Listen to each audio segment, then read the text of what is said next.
គ្រឿងខ្លែងថ្ងៃនេះមានតែមួយដោយសារតែប្រធានបទ3វិជាធនខ្ញុំ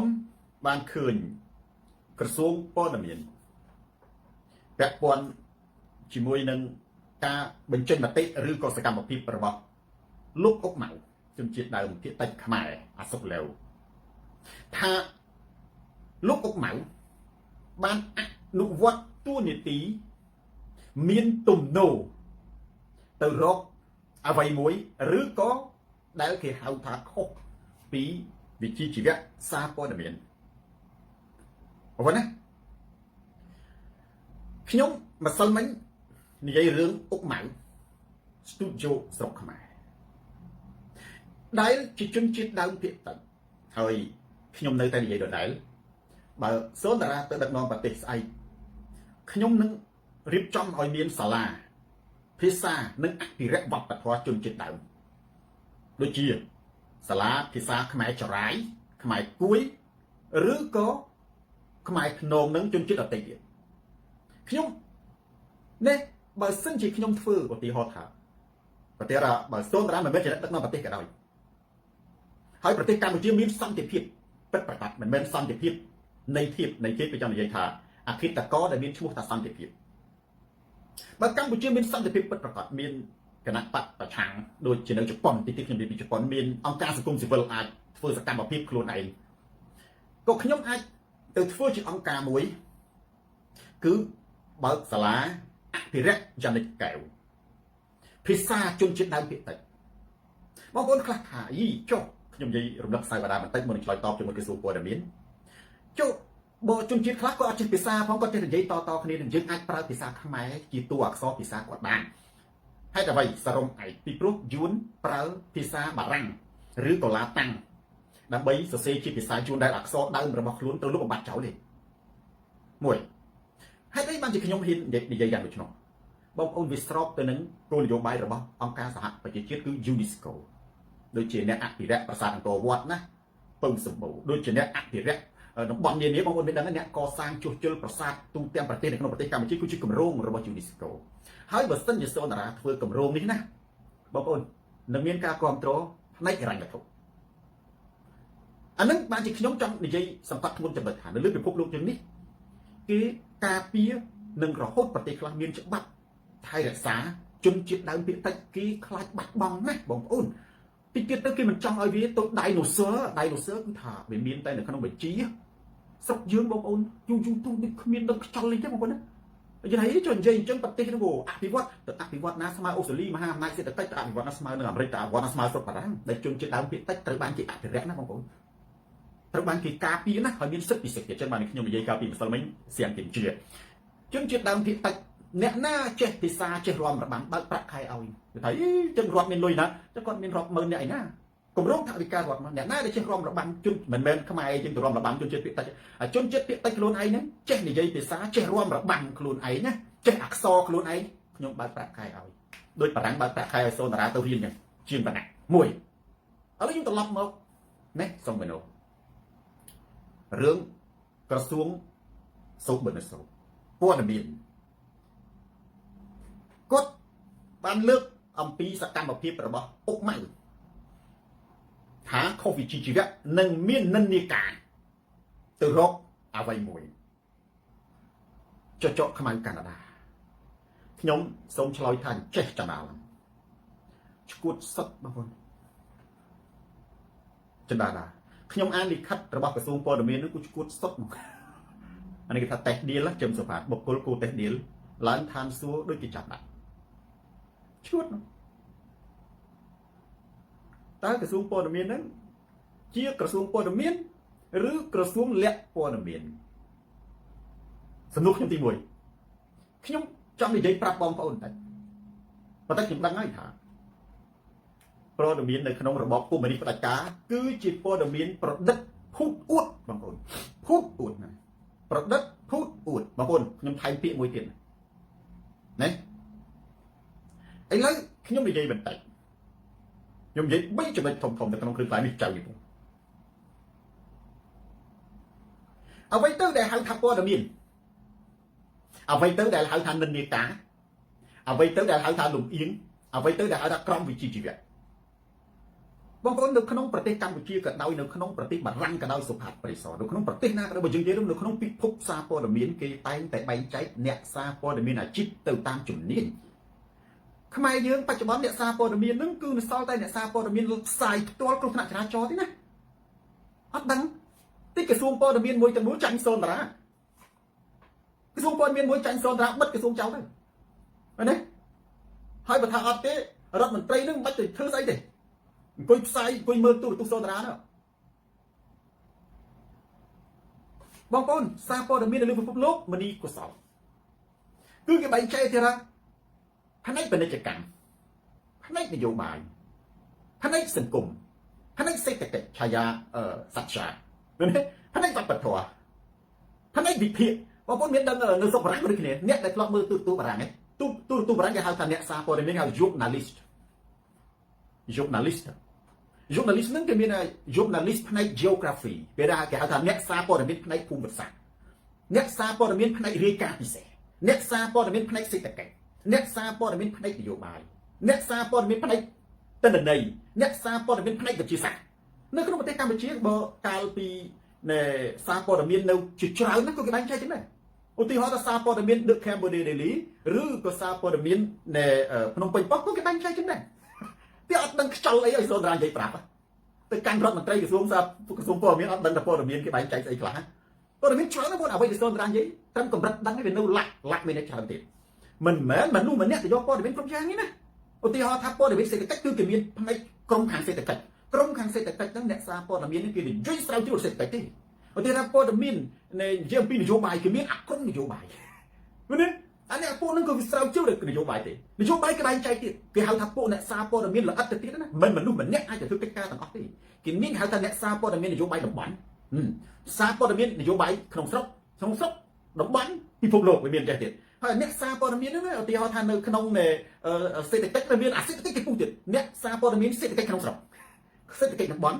សេដ្ឋកិច្ចនៃពិភពលោកហើយអាសេដ្ឋកិច្ចគេពុះទៀតណាព្រោះអ្នកសារព័ត៌មានសេដ្ឋកិច្ចនយោបាយព្រោះមានសេដ្ឋកិច្ចខ្លះវាជាប់ជាមួយនយោបាយអ្នកសេដ្ឋកិច្ចខ្លះវានិយាយអំពីជំនាញប៉ុន្តែមិនមែនអ្នកសារព័ត៌មានអ្នកសេដ្ឋកិច្ចទេគឺអ្នកដែលស្រាវជ្រាវយកមុតស្រួចខាងក្នុងសរសេរខាងក្នុងមួយខ្ញុំស៊ីមរៀបដួងចិត្តទៅនិយាយទៅកាន់ក្រសួងព័ត៌មានណាអ្នកសារព័ត៌មានផ្នែកបរិស្ថាននៅស្រុកនេះហៅ ecologist ណានៅស្រុកបារាំង ecologist ហ្នឹងគឺផ្នែកបរិស្ថានអ្នកហ្នឹងនិយាយតែពីអ្នកសារព័ត៌មានផ្នែកអាកាសធាតុអ្នកហ្នឹងរាយការណ៍តែពីអូតូនិយមនៅក្នុងទូរទស្សន៍អ្នកហ្នឹងរាយការណ៍តែពីអូតូនិយមវិភាគអូតូនិយមយើងសួរយើងឆ្លើយអីគេនិយាយតែពីអូតូនិយមអ្នកសារព័ត៌មានផ្នែកបរិស្ថានគេមានច្រើនទៀតបរិស្ថានគេនិយាយពីអាកាសធាតុក្នុងខ្យល់អានេះអូតូនិយមគេនិយាយតែពីអូតូនិយមគេនិយាយពីអាកាសធាតុគេនិយាយពីគុណភាពខ្យល់គេព្យាករក្នុងរយៈពេល3ថ្ងៃចឹងទៅអ្នកបរិស្ថាននិយាយអំពីព្រៃឈើគឺគេនិយាយអំពីព្រៃឈើអ្នកបរិស្ថាននិយាយអំពីទឹកគេនិយាយពីទឹកឬក៏មានក្រុមការងារគេហ្នឹងណាអ្នកខ្លះអាចពាក់ព័ន្ធបរិស្ថានទៅលំទលាចឹងទៅចំណុចទី2ចឹងមិនថាខ្ញុំបើមិនយល់ទេឲ្យមើលទូរទស្សន៍សូនតារាបានគេហៅថាអ្នកជំនាញវិទ្យាសាស្ត្រពិតប្រាកដបានខាងតែអត់ដឹងថាអានឹងគេបែងចែកចឹងអញ្ចឹងបើសូនតារានិយាយមានប្រយោជន៍អីមានប្រយោជន៍មែនទេមានប្រយោជន៍មានន័យថាអុកម៉ៅគាត់អ្នកសារព័ត៌មានប៉ុន្តែគាត់មិនមែនជាអ្នកសារព័ត៌មាននយោបាយទេគាត់មិនមែនជាអ្នកសារព័ត៌មានសេដ្ឋកិច្ចទេគាត់មិនមែនជាអ្នកសារព័ត៌មាននៃច្បាប់ផ្នែកច្បាប់ទេគាត់មិនមែនជាអ្នកសារព័ត៌មានផ្នែកវិទ្យាសាស្ត្រគាត់មិនមែនជាអ្នកសារព័ត៌មានផ្នែកភូមិសាស្ត្រទេគាត់ជាអ្នកសារព័ត៌មានផ្នែកបរិស្ថានគាត់ជាអ្នកសារព័ត៌មានដែលមានកាបិតមុខស្រួចមួយបដោតការយកចិត្តទុកដាក់ទៅលើតែព្រៃឈើរាជនីសំនៅលើពិភពលោកគេបែងចែកចឹងមិនមែនជាអ្នកសារព័ត៌មាននៅស្រុកខ្មែរអ្នកសារព័ត៌មាននេះគាត់តែពាក់ផ្លាកនៃគ្រោះថ្នាក់ចរាចរណ៍ទៅថតមុខមនុស្សកន្លែងខ្លះគេមានការខ្មាស់អៀនណាបងមនុស្សយើងអត់មានអីខ្មាស់អៀនជាងដួលម៉ូតូទេជាពិសេសខ្ញុំនិយាយរឿងខ្មាស់អៀនជាងដួលតង់ណាជាជំនាន់ខ្ញុំនៅក្មេងៗអត់មានម៉ូតូទេមានតែកង់ជាពិសេសកង់អត់ប្រាំងកង់ដូចកង់ខ្ញុំទៅនៅក្មេងៗវាដឹងមិនទេរឿងខូចតែតង់តងោលឲ្យដាក់ប្រាំងឲ្យដោះចោលខ្ទេចបងប្អូនមិនចឹងហ្នឹងមិនចូលចិត្តតង់តងោលហើយធាក់ហ្នឹងគឺធាក់និយាយពីលឿនខ្ញុំតែពូម៉ាក់ខ្ញុំទេហើយទៅដល់កន្លែងស្រីគេយកអាជើងយើងដួលតង់បវលឬអាបវលវងណាបវលហុយទៅលោមមកខ្លះគេលួចជេរចឹងទៅពួកម៉ាក់ខ្ញុំគេលួចជេរចឹងទៅហើយដល់ពេលអាចឹងទៅគេទាក់តងោលមកគេធាក់ទៅទៀតទៅគេយកជើងអាពេលឈប់ហ្នឹងគេយកអាស្បែកជើងយើងហ្នឹងទៅជន់អាតង់មុខហ្នឹងឆែកអញ្ចឹងទៅណែអាហ្នឹងយើងនិយាយលេងតិចឲ្យវាកាត់មកថាចេះប៉ុន្តែខ្ញុំចង់និយាយថា ចំណុចសារព័ត៌មានគឺគេបែងចែកសុខុមលំអិតអញ្ចឹងឥឡូវយើងត្រឡប់មកអុកម៉ៅបើយើងនិយាយអំពីនិន្នាការនយោបាយគឺគាត់បដោតការមុតស្រួចទៅលើតែព្រៃឈើអញ្ចឹងមិនអាចថាគាត់ខុសជំនាញបានទេព្រោះគាត់អត់មានយកជំនាញផ្សេងទេគឺគាត់យកតែជំនាញព្រៃឈើដែលខ្ញុំនិយាយលេងបាញ់មិញហ្នឹងប៉ុន្តែនៅជាប់តែលោកខុសប្រធានបទនេះនៅជាប់ទេពេលដែលដួលបងប្អូនដួលម៉ូតូដួលកង់ណាគឺមកពីខ្លួនឯងហ្នឹងវាឆ្លើយវាខលទេប៉ុន្តែដល់តែខ្មាស់គេទៅធ្វើចុះមកធ្វើអោនដើមមើលកលុកមើលដុំថ្មថាដួលហ្នឹងវាមកពីកលុកមកពីដុំថ្មតាមពិតមែនទេមកពីយើងអត់នឹងដួលហើយបោកពូខោនឹងធាក់ទៅឲ្យឆ្កុយពួកអ្នកដែលគេដែលជាគេនៅឈរហ្នឹងគេលួចសោចមនុស្សយើងអាគ្រោះថ្នាក់ចរាចរណ៍ហ្នឹងខ្មាស់គេណាបងប្អូនជាពិសេសអ្នកដែលនេះហ្នឹងគេចូលចិត្តនិយាយចំពោះមុខគ្នាចរចាយគ្នាហ្នឹងប៉ុន្តែបើយើងទៅលើកកាមេរ៉ាថតមុខគេទៅសួរថាម៉េចតែបងទូតឡានមកអីនេះបែកនេះវាខ្មាស់គេណាបងប្អូនអាហ្នឹងគេមិនហៅព័ត៌មានទេហ្នឹងហើយសូនតារាថាចឹងមែនទេអាហ្នឹងមិនមែនព័ត៌មានទេគ្រោះថ្នាក់ចរាចរណ៍មានរាល់ថ្ងៃហ្នឹងណាអាហ្នឹងគេលាក់មុខទៅតើណាប៉ុន្តែអញ្ចឹងគេថាជាអាជីពនៅស្រុកខ្មែរហៅថាជាអាជីពវិញមិនអាជីពទេបងប្អូនមនុស្សមានអីជាងខ្មាស់គេជាងដួលម៉ូតូដួលកង់បោកគូខោខ្មាស់គេមនុស្សមានអីខ្មាស់គេជាងគ្រោះថ្នាក់ចរាចរណ៍បើអាស្លាប់វាសាហាវព្រៃផ្សៃបើមិនស្លាប់ទេដួលនឹងខ្មាស់គេឥឡូវខ្ញុំសួរថាអ្នកស្រុកខ្មែរទៅដល់អ្នកណាដែលជិះម៉ូតូដួលហើយមិនខ្មាស់គេនៅមានពេលខ្លះម៉ូតូចាក់សោកណែមានពួកម៉ាក់ខ្ញុំតែញឹកការរៀននៅសាកលវិទ្យាល័យម៉ូតូឈប់ចាក់សោកហើយដល់តែពេលធាក់ឆេះឬក៏ដេឆេះទៅដាក់លេខទៅវិលដួលព្រោះគេមើលលន់ខ្មាស់គេណាបងប្អូនណាដល់តែមើលទៅមិនដឹងថាអូម៉ូតូនឹងផ្លេចបាក់សោក៏លើកមកធ្វើមុខញញរត់បាត់ហើយបើយើងទៅថតគ្នាបងប្អូនពិចារណាមើលថាណាភេទតើគ្នាវាខ្មាស់គេប៉ុណ្ណាហ្នឹងណានៅក្នុងនេះសំស័យយើងប៉ះអ្នកខ្លះហ្នឹងពងគ្រុនផងពងស្វាពងងុយគៀងផងនិយាយនឹងគ្រូនិយាយដូចចាក់ចំខ្លួនខ្ញុំណាខ្ញុំនឹងឲ្យទៅវាយកាលទៅរៀនឬក៏ទៅវត្តទៅផ្សារឈរម៉ូតូអួតពួកម៉ាក់ទៅទិញឈប់ភ័យទៅចាក់សោកតែចាក់សោកបាច់ដល់ទៅពេលត្រូវជិះឃើញស្រីមកគេត្រូវតែឡើងជិះម៉ូតូជំនាន់ក្រអាហ្នឹងអួតណាសកានិកាអួតពោះឃើញស្រីមកគេត្រូវជិះម៉ូតូដើម្បីបញ្ជាក់ថានេះម៉ូតូអញឬក៏ថាបានជិះម៉ូតូលុយមានឯណាចាក់សោពឹបធាក់ឬក៏ម៉ូតូណាដេណាជិះមករាដាក់ទ្រុលទៅម៉ូតូជាប់សកតែកាច់ដួលផុយដីជប់មិនយកអាម៉ូតូនឹងអួតស្រីនៅវត្តនៅសាលាអានេះទៅជាខ្មាស់គេងើបមកផ្លិចចាក់សកមានខ្លាំងគេហូរទៀតបើខ្ញុំនិយាយហ្នឹងក៏នេះមានបាច់បងប្អូនយើងខ្ញុំដឹងទេទី2ទី3បងប្អូនបើចង់ចាប់អ្នកសារព័ត៌មានម៉ាឡៃក្រេដែលអត់មានវិជ្ជាជីវៈចាប់រាល់អ្នកសារព័ត៌មានទាំងអស់ដែលទៅស៊ីផឹកជាមួយហ៊ុនម៉ាណែតហេតុអីណែបេឡាបូនីតាឆាយាសច្ចាសត្វអ្នកផ្លេចចាក់សោម៉ូតូផ្លេចចាក់សោកម៉ូតូឃើញស្រីមកមូលដេឈូតទៅវិលក្បងពេញនឹងដួលខ្មាស់គេហើយបើមានអ្នកថតទៀតចប់ហើយបងណា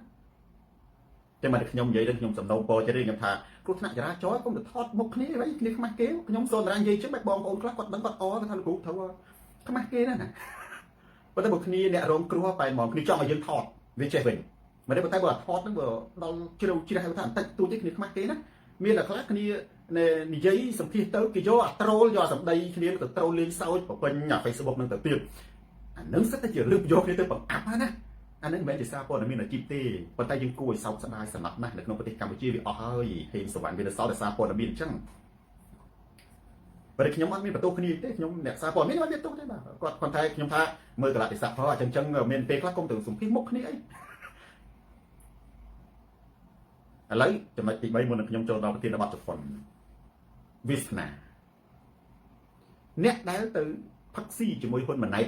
នៅប៉ះពេជ្រអ្នកសារព័ត៌មានរាប់ពាន់អ្នកហ្នឹងណាអានឹងត្រូវចាប់ដាក់គុកទាំងអស់ហេតុអ្វីពីព្រោះពាក្យថាសារព័ត៌មានណាវាមាន2ឈិនណាចន្ទាខឹមគេហៅសារព័ត៌មានឯករាជ្យនិងសារព័ត៌មានរដ្ឋសារព័ត៌មានគណៈបកព្រោះថាសារព័ត៌មានទាំងអស់សុទ្ធតែឯករាជ្យទេមិនទេបងប្អូនពាក្យថាព័ត៌មានមិនក៏មិនប្រកាសតែឯករាជ្យដែរវាមានអាសារព័ត៌មានឯករាជ្យសារព័ត៌មានរដ្ឋសារព័ត៌មានឯកជននេះបង GMK និងសារព័ត៌មានរបស់ក្រុមហ៊ុនឬក៏សារព័ត៌មានរបស់អង្គការអីផ្សេងណាសារព័ត៌មានឯករាជ្យគឺជាសារព័ត៌មានទាំងឡាយណាមានតែម៉េចឥឡូវខ្ញុំនិយាយរឿងម៉េចអ្វីគេហៅថាសារព័ត៌មានឯករាជ្យនិងសារព័ត៌មានមិនឯករាជ្យសារព័ត៌មានឯករាជ្យគឺជាមួយម៉ាត់ខ្លីឯង សារព័ត៌មានឯករាជ្យគីមលីអ៊ីវគឺជាសារព័ត៌មានទាំងឡាយណាដែលមិនទទួលហិរញ្ញវត្ថុពីរដ្ឋាភិបាលអាហ្នឹងគឺជាសារព័ត៌មានឯករាជ្យណាឧទាហរណ៍ទៅដូចទៅ VOA ជាសារព័ត៌មានឯករាជ្យទេ VOA មិនមែនជាសារព័ត៌មានឯករាជ្យទេជាសារព័ត៌មានសម្លេងអាមេរិកខាងអាស៊ីសេរីជាសារព័ត៌មានឯករាជ្យទេបើយើងនិយាយទៅ VOA និងអាស៊ីសេរីគឺជាសារព័ត៌មានឯករាជ្យប៉ុន្តែវាអត់ឯករាជ្យសម្រាប់អាមេរិកទេអត់ឯករាជ្យសម្រាប់អាមេរិកទេបងប្អូនចាំតែហ្នឹងណាអាស៊ីសេរីនិង VOA មិនឯករាជ្យសម្រាប់អាមេរិកទេព្រោះវាទទួលហិរញ្ញវត្ថុពីរដ្ឋាភិបាលអាមេរិកប៉ុន្តែវាឯករាជ្យសម្រាប់ពិភពលោកណាទី2ចុះអ្វីទៅដែលហៅថាសារព័ត៌មានមិនឯករាជ្យផ្ទុយវិញមកគឺជាសារព័ត៌មានដែលទទួលលុយឬក៏ទទួលផលប្រយោជន៍ស្អីក៏ដោយហិរញ្ញវត្ថុនិងផលប្រយោជន៍ពីរដ្ឋាភិបាលអញ្ចឹងសារព័ត៌មានដែលទទួលផលប្រយោជន៍និងហិរញ្ញវត្ថុពីរដ្ឋាភិបាលគឺគេធ្វើការបម្រើរដ្ឋាភិបាលគេផ្សាយព័ត៌មានអំពីរដ្ឋាភិបាលត្រូវរបស់គេណាដូចតកឲ្យគេផ្សាយព័ត៌មានបម្រើរដ្ឋាភិបាលព្រោះអាហ្នឹងទូរទស្សន៍ជាតិកម្ពុជាគេនិយាយពីសកម្មភាពរដ្ឋាភិបាលត្រូវរបស់គេអត់មានខុសទេណាមួយទៀតគេហៅថាសារព័ត៌មានក្រមឥទ្ធិពលអ្វីទៅដែលហៅថាសារព័ត៌មានក្រមឥទ្ធិពលចឹងមានចំណុច3នេះសកុនទ្រីអ៊ុំអ៊ីសែនណាសារព័ត៌មានក្រមឥទ្ធិពលគឺជាសារព័ត៌មានទាំងឡាយណាទាំងអ្នកទទួលហិរញ្ញវត្ថុនិងមិនទទួលហិរញ្ញវត្ថុពីរដ្ឋប៉ុន្តែស្ថិតនៅក្រោមឥទ្ធិពលការត្រួតត្រាអំណាចរដ្ឋឬណារបស់នរណាម្នាក់អញ្ចឹងយើងមើលទៅនៅក្នុងប្រទេសកម្ពុជាដែលខ្ញុំឲ្យយោបល់ក្រសួងអប់រំណាក្រសួងព័ត៌មានណាបើចង់ចាត់អានេះសារព័ត៌មានឯករាជ្យដែលទៅផាក់ស៊ីជាមួយហ៊ុនម៉ាណែតទាំងអស់សុខខ្ជីគួចសម្បូរត្រូវចាប់យកទៅដាក់គុកទាំងអស់ព្រោះពួកនោះវាខុសពីជីវៈហេតុអីបងប្អូនពីព្រោះទី1នៅលើពិភពលោកជាងនេះណាលើកលែងតែសារព័ត៌មានរដ្ឋាភិបាលទេគឺទូនីតិរបស់គេផ្សាយតែពីសកម្មភាពរដ្ឋាភិបាលសារព័ត៌មានឯករាជ្យដែលមិនមែនរដ្ឋាភិបាលណាគេអត់មានទៅផាក់ស៊ីជាមួយនឹងនាយករដ្ឋមន្ត្រីទៅជប់លៀងនៅកោះពេជ្រទេគឺគេទៅជីករឹសជីកគល់សួរគឺគេទៅដេញដោលឲ្យបោមុខលក្ខណៈវ៉ាន់នៅលើពិភពលោកនេះប្រទេសដែលកាន់ប្រជាធិបតេយ្យប្រទេសណាក៏ដោយអ្នកសារព័ត៌មានទៅគឺទៅបំផាក់មុខយើងទេនិយាយខ្លីទៅទោះបីជាជំនាន់មុនក៏ដោយជំនាន់មុននោះក៏ប្រទេសកម្ពុជាចាំនិយាយថាទោះមុនការរំលាយគណៈបក្សសង្គ្រោះជាតិសារព័ត៌មាននៅឯករាជ្យណាក៏នៅមានតែហ៊ានសួរហ៊ុនសែនណាហ៊ុនសែនគាត់ខ្លាំងណាស់គាត់ហ៊ានតតាំងជាមួយអ្នកសារព័ត៌មានគាត់ទុកជាប់មិនជារឿងធម្មតាទេមានន័យថាសារព័ត៌មានជំនាន់នោះគ្រាន់បើមុនរំលាយគណៈបក្សសង្គ្រោះជាតិគ្រាន់បើណាបងប្អូនមើលចាក់សារព័ត៌មានមានតែទុកមុខហ៊ុនសែនទេទុកមុខសម្ដេចណាសួរចាក់ឯងវិលក្បងហ្នឹងចុះឥឡូវអត់ទេមនុស្សសួរជាប់គុកសួរឲ្យជាប់គុកបាត់ហ្នឹងណាទៅហ៊ានសួរណាអញ្ចឹងបានជាខ្ញុំថាចំណុចហ្នឹងនៅលើពិភពលោកនេះសារព័ត៌មានឯករាជ្យខ្ញុំអត់ចង់និយាយពីសារព័ត៌មានរបស់រដ្ឋទេគេមិនដែលទៅជប់លៀងផាក់ស៊ីជាមួយប្រធានាធិបតីឬនាយករដ្ឋមន្ត្រីទេបើកាលណាទៅជប់លៀងផាក់ស៊ីជាមួយប្រធានាធិបតីនាយករដ្ឋមន្ត្រីមានន័យថាប្រទេសកម្ពុជានឹងវាអ្នកសារព័ត៌មានគ្មានអណាម្នាក់ឯករាជ្យទេគឺក្រមឥទ្ធិពលខ្លាចទៅស៊ីទៅយកលុយគេទៅហើយទៅផាក់ស៊ីជាមួយគេទៅថតជាមួយរដ្ឋមន្ត្រីហើយទៅនិយាយព័ត៌មានពិតស្អីកើតទៅនិយាយព័ត៌មានពិតស្អីកើតបើទៅស៊ីផាក់ជាមួយហ៊ុនម៉ាណែតបាត់ហើយហ្នឹងប្រទេសកម្ពុជាមួយទាំងមូលគឺជាវេទិកាសម្រាប់សារព័ត៌មានអ្នកសារព័ត៌មានណាហ៊ានក្អកផាក់ស៊ីជាមួយហ៊ុនម៉ាណែតណាហ៊ានក្អកអញ្ចឹងបានជាអ្នកសារព័ត៌មានដែលសល់ពិតប្រាកដគឺអុកម៉ៅអ្នកthấyសារព័ត៌មានប្រឆាំងសារព័ត៌មានហ្នឹងគឺគេយកព័ត៌មានណាពីចឹងចំណុចចុងក្រោយបងប្អូនខ្ញុំពរៀនក្រសួងអប់រំក្រសួងព័ត៌មានទៅអានេះខ្ញុំនិយាយមួយណាចាំចាប់គឺចាប់អ្នកដែលទៅផាក់ស៊ីជាមួយហ៊ុនម៉ាណែតទាំងអស់ព័ត៌មានទៅផាក់ស៊ីជាមួយហ៊ុនម៉ាណែតចាប់ហើយខ្ញុំសួរបងប្អូនអ្នកដែលមិនដែលបានចេញក្រៅប្រទេសខ្ញុំមិនដឹងទេអ្នកចេញក្រៅប្រទេសឬក៏អ្នកនៅក្នុងប្រទេសក៏ទទួលបានព័ត៌មានបងប្អូនមានដែលឃើញអ្នកសារព័ត៌មានណាទៅផាក់ស៊ីជាមួយនឹងមេដឹកនាំប្រទេសទេណាហាក់ចយស៊ីមានដែលឃើញទេប្រកាសកំពុងផងឧទាហរណ៍ប្រទេសថៃណាមានដែលឃើញអ្នកសារព័ត៌មានទៅផាក់ស៊ីជាមួយនាយករដ្ឋមន្ត្រីថៃទេមកបើអើយនាយករដ្ឋមន្ត្រីថៃទៅហៅអ្នកសារព័ត៌មានផាក់ស៊ីស្អែកធ្លាក់ស្អែកណាឥឡូវយើងមើលទៅជុំវិញនោះស្រុកវៀតណាមក៏ដោយមានដែលអ្នកណាទេមានដែលឃើញប្រទេសអ្នកនៅធ្វើការនៅកូរ៉េខ្មែរយើងច្រើននៅកូរ៉េនៅម៉ាឡេស៊ីនៅអាមេរិកនៅកាណាដានៅបារាំងដែលគឺអ្នកសារព័ត៌មាននេះណាដែលទៅផាក់ស៊ីទៅជប់លៀងជាមួយនៅហៅទៅជប់លៀងទេអានឹងហើយខ្ញុំហៅថាឈួតនោះណាបើចង់ចាប់ដាក់គុកគឺទៅចាប់អ្នកនេះណោហើយគេថាអីចាប់អ្នកដែលផាក់ស៊ីជាមួយហ៊ុនម៉ាណែតណោគេថាអីហើយចុះអ្នកសារព័ត៌មានហ្នឹងវានិយាយរឿងមិនទេចាក់រុកវានិយាយរឿងចម្លែកបងប្អូនខ្ញុំនិយាយបន្តិច Fabric ជាអ្វីទៅដែលហៅសារព័ត៌មានគឺវាទាល់តែរឿងនឹងវាថ្មីប្លែកបងប្អូនថ្មីប្លែកឬក៏សំខាន់ ឧទាហរណ៍ថាឆ្កែព្រុសមិនមែនជាព័ត៌មានទេឆ្កែខំមនុស្សជាព័ត៌មានណាគួចវាសនាឆ្កែចេះនិយាយជាព័ត៌មានភ្លើងឆេះបរិយមិនមែនជាព័ត៌មានទេភ្លើងឆេះផ្ទះជាព័ត៌មានព្រៃឈើរិចស្គុះស្គីមិនមែនជាព័ត៌មានទេអាចថាជារបាយការណ៍ប៉ុន្តែភ្លើងឆេះព្រៃជាព័ត៌មានណាព្រៃឈើជ្រុះស្លឹកឬក៏រិចលូតលាស់មិនមែនជាព័ត៌មានទេប៉ុន្តែកាត់ឈើដាំដើមឈើជាព័ត៌មានដាំដើមឈើក៏ព័ត៌មានដែរណាដាំទ្រង់ទ្រីធំកាត់ដើមឈើគឺជាព័ត៌មានអញ្ចឹងអុកម៉ៅគាត់យកព័ត៌មានអំពីបរិស្ថាននិងកាត់ព្រៃឈើអាហ្នឹងជាព័ត៌មានមែនទេពីព្រោះអីពីព្រោះរបស់ដែលក្របងប្អូនរបស់ដែលកម្ររបស់ដែលគេរកអត់ឃើញព័ត៌មានមានន័យថារបស់ដែលគេរកឃើញហើយព័ត៌មាននេះបើនិយាយអំពីបុគ្គលគឺបែងចែកជាពីរទីមួយគេហៅថាបុគ្គលសាធារណៈនិងបុគ្គលឯកជនចននេះទីបុគ្គលនៅក្នុងសង្គមបងប្អូនមនុស្សគេហៅថាបុគ្គលសាធារណៈហ្នឹងមិនមែនសំដៅទៅលើគណៈនយោបាយគេហៅថាបុគ្គលដែលមានមុខមាត់នៅក្នុងសង្គមមានមុខមាត់ក្នុងសង្គមមានបុគ្គលដែលសង្គមស្គាល់ឧទាហរណ៍ដូចជាសិល្បៈដូចជាកីឡាដូចជាអ្នកវិទ្យាសាស្ត្រដូចជាអ្នក TikTok គាត់អ្វីក៏ឲ្យតែសង្គមស្គាល់ច្រើនអ្នកសារព័ត៌មានដែលល្បីឬជនចាស់បុតអាហ្នឹងគេហៅថាបុគ្គលសាធារណៈបុគ្គលអីគេព័ត៌មានណាឧទាហរណ៍ថាបើអ្នកសារឆ្លោះគ្នាអ្នកសារជេរគ្នាមិនមែនជាព័ត៌មានទេស្ដីគ្រូបែងចែកបណ្ណៈសិទ្ធស្មើគ្នាមិនមែនទេមែនទេព្រោះអត់ល្បីប៉ុន្តែបើនាយករដ្ឋមន្ត្រីជេរគ្នាជាព័ត៌មានបងប្អូនទៀតជឿសូនណាមែនទេអ្នកភូមិកើតអ្នកភូមិកើតមហារាជមិនមែនជាព័ត៌មានទេបងប្អូនណាប៉ុន្តែបើប្រធានាធិបតីឈឺជាព័ត៌មានណាទីថាសូនតែនិយាយលេងសំរងស៊ីសុខភាពល្អមិនមែនជាព័ត៌មានទេឬក៏ហ៊ុនសែនដូចគ្នាដែរសំរងស៊ីឬហ៊ុនសែនមានសុខភាពល្អមិនមែនជាព័ត៌មានទេហ៊ុនសែនឈឺសំរងស៊ីឈឺបានជាព័ត៌មានមកចឹងចុះអ្នកដទៃឈឺជុំវិញប្រទេសនោះមនុស្សសាធារណៈឬក៏មនុស្សដែលមានមុខមាត់ដែលមានល្បីនៅក្នុងសង្គមមែនទេអ្នកដទៃទៀតចុះចូលគណៈបកប្រជាជនមិនមែនជាព័ត៌មានទេសូនតារាចុះចូលជាមួយគណៈបកប្រជាជនជាព័ត៌មានមិនសូនតារាបុគ្គលសាធារណៈជាមនុស្សល្បីណានៅក្នុងប្រទេសកម្ពុជាឃើញទេបងប្អូនណាបងប្អូននិយាយចឹងនិយាយចឹងខុសបងប្អូនខ្ញុំឧទាហរណ៍ដូចខ្ញុំនិយាយមិញហ្នឹងស្ដាប់ទៅដូចកំ pl ែងណាខ្ញុំថាហ៊ុនសែនសុខភាពល្អមិនមែនជាព័ត៌មានទេហ៊ុនសែនឈឺជាព័ត៌មានពួកសុខភាពល្អមិនមែនជាព័ត៌មានណាបងប្អូនមនុស្សសុខភាពល្អមិនមែនព័ត៌មានណាបងប្អូនតាមក្រុមគ្រួសារយើងក៏ដោយថាម្ដាយឪពុកសុខភាពល្អទេឬថាម្ដាយឥឡូវឈឺស្លាប់ដេកនៅទៅពេទ្យព័ត៌មានយើងបាក់ដៃបាក់ជើងរត់ទៅឧទាហរណ៍ថ្មីនេះខ្ញុំនិយាយព្រឹកឃើញថាខ្ញុំនិយាយត្រូវអុកញ៉ាស៊ូโจ Biden រ៉ាមីតាโจ Biden សុខភាពល្អមិនមែនជាព័ត៌មានទេគាត់កើតមហារាជណែប្រូស្តាតគឺជាព័ត៌មានបងប្អូនមានដឹងទេโจ Biden គឺជាព័ត៌មានអញ្ចឹងបានខ្ញុំប្រាប់ទៅក្រសួងព័ត៌មានថាទៅអុកម៉ៅហ្នឹងគឺគាត់យកព័ត៌មានដែលមនុស្សមើលមិនឃើញដែលយើងយកមិនបានអាហ្នឹងបានគេហៅថាព័ត៌មានហើយទៅចាប់គាត់ដាក់គុកមានន័យថានៅឯទេដែលត្រូវដើរចូលគុកខ្លួនឯងនឹងបើកម្ពុជាគោរពរដ្ឋធម្មនុញ្ញមិនមែនគោរពគុកធម្មនុញ្ញប្រិយមិត្ត share រនេះទៅកាន់ប្រិយមិត្តដទៃទៀតឈុនរ៉ាឌីទូរទស្សន៍សូនតារាស្រាត់ខោជន់ផ្ដាច់ការផ្លាស់ប្ដូរផ្នត់គំនិតប្រធានបទទី1មិញយើងថាប្រធានបទមួយចុះផ្អើលជប៉ុនហេងសំណាងចិត្តមន្ត្រីទូតខ្មែរ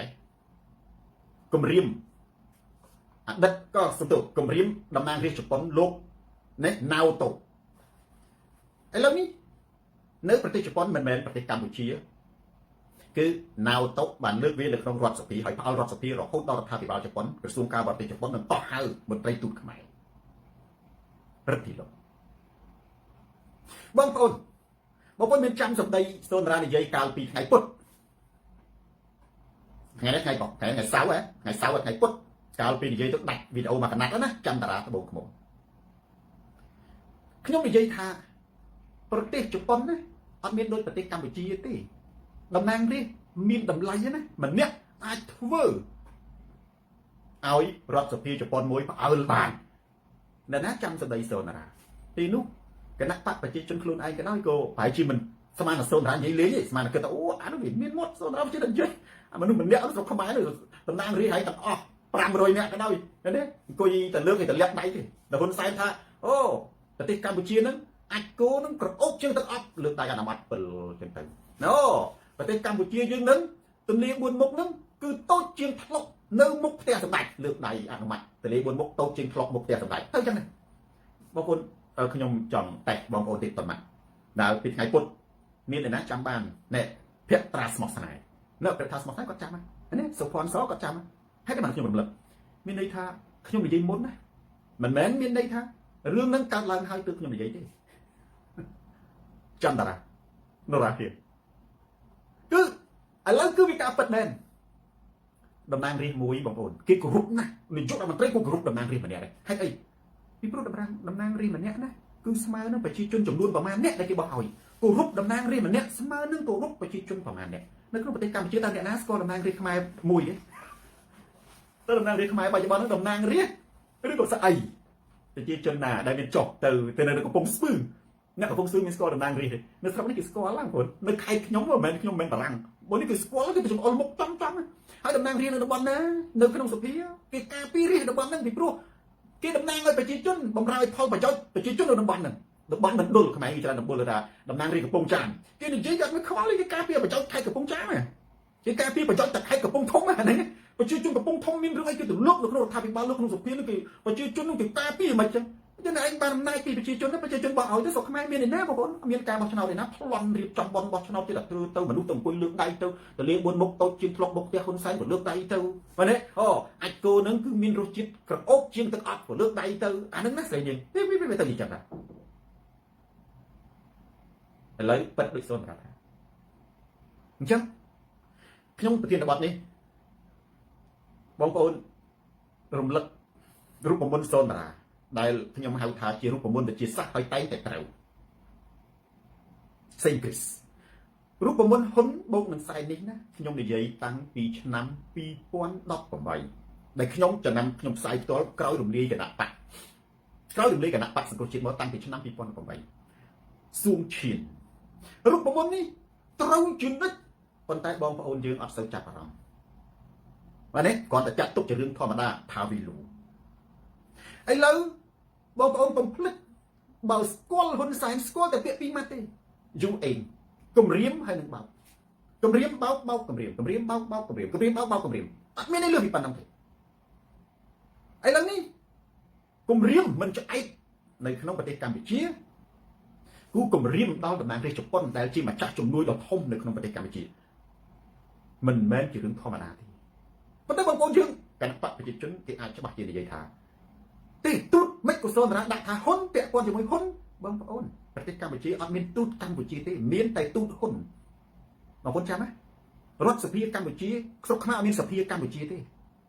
អត់មានសភាជាតិទេមានតែសភាហ៊ុនអត់មានរដ្ឋាភិបាលជាតិកម្ពុជាទេមានតែរដ្ឋាភិបាលហ៊ុនអត់មានព្រឹទ្ធសភាជាតិទេមានតែព្រឹទ្ធសភាហ៊ុន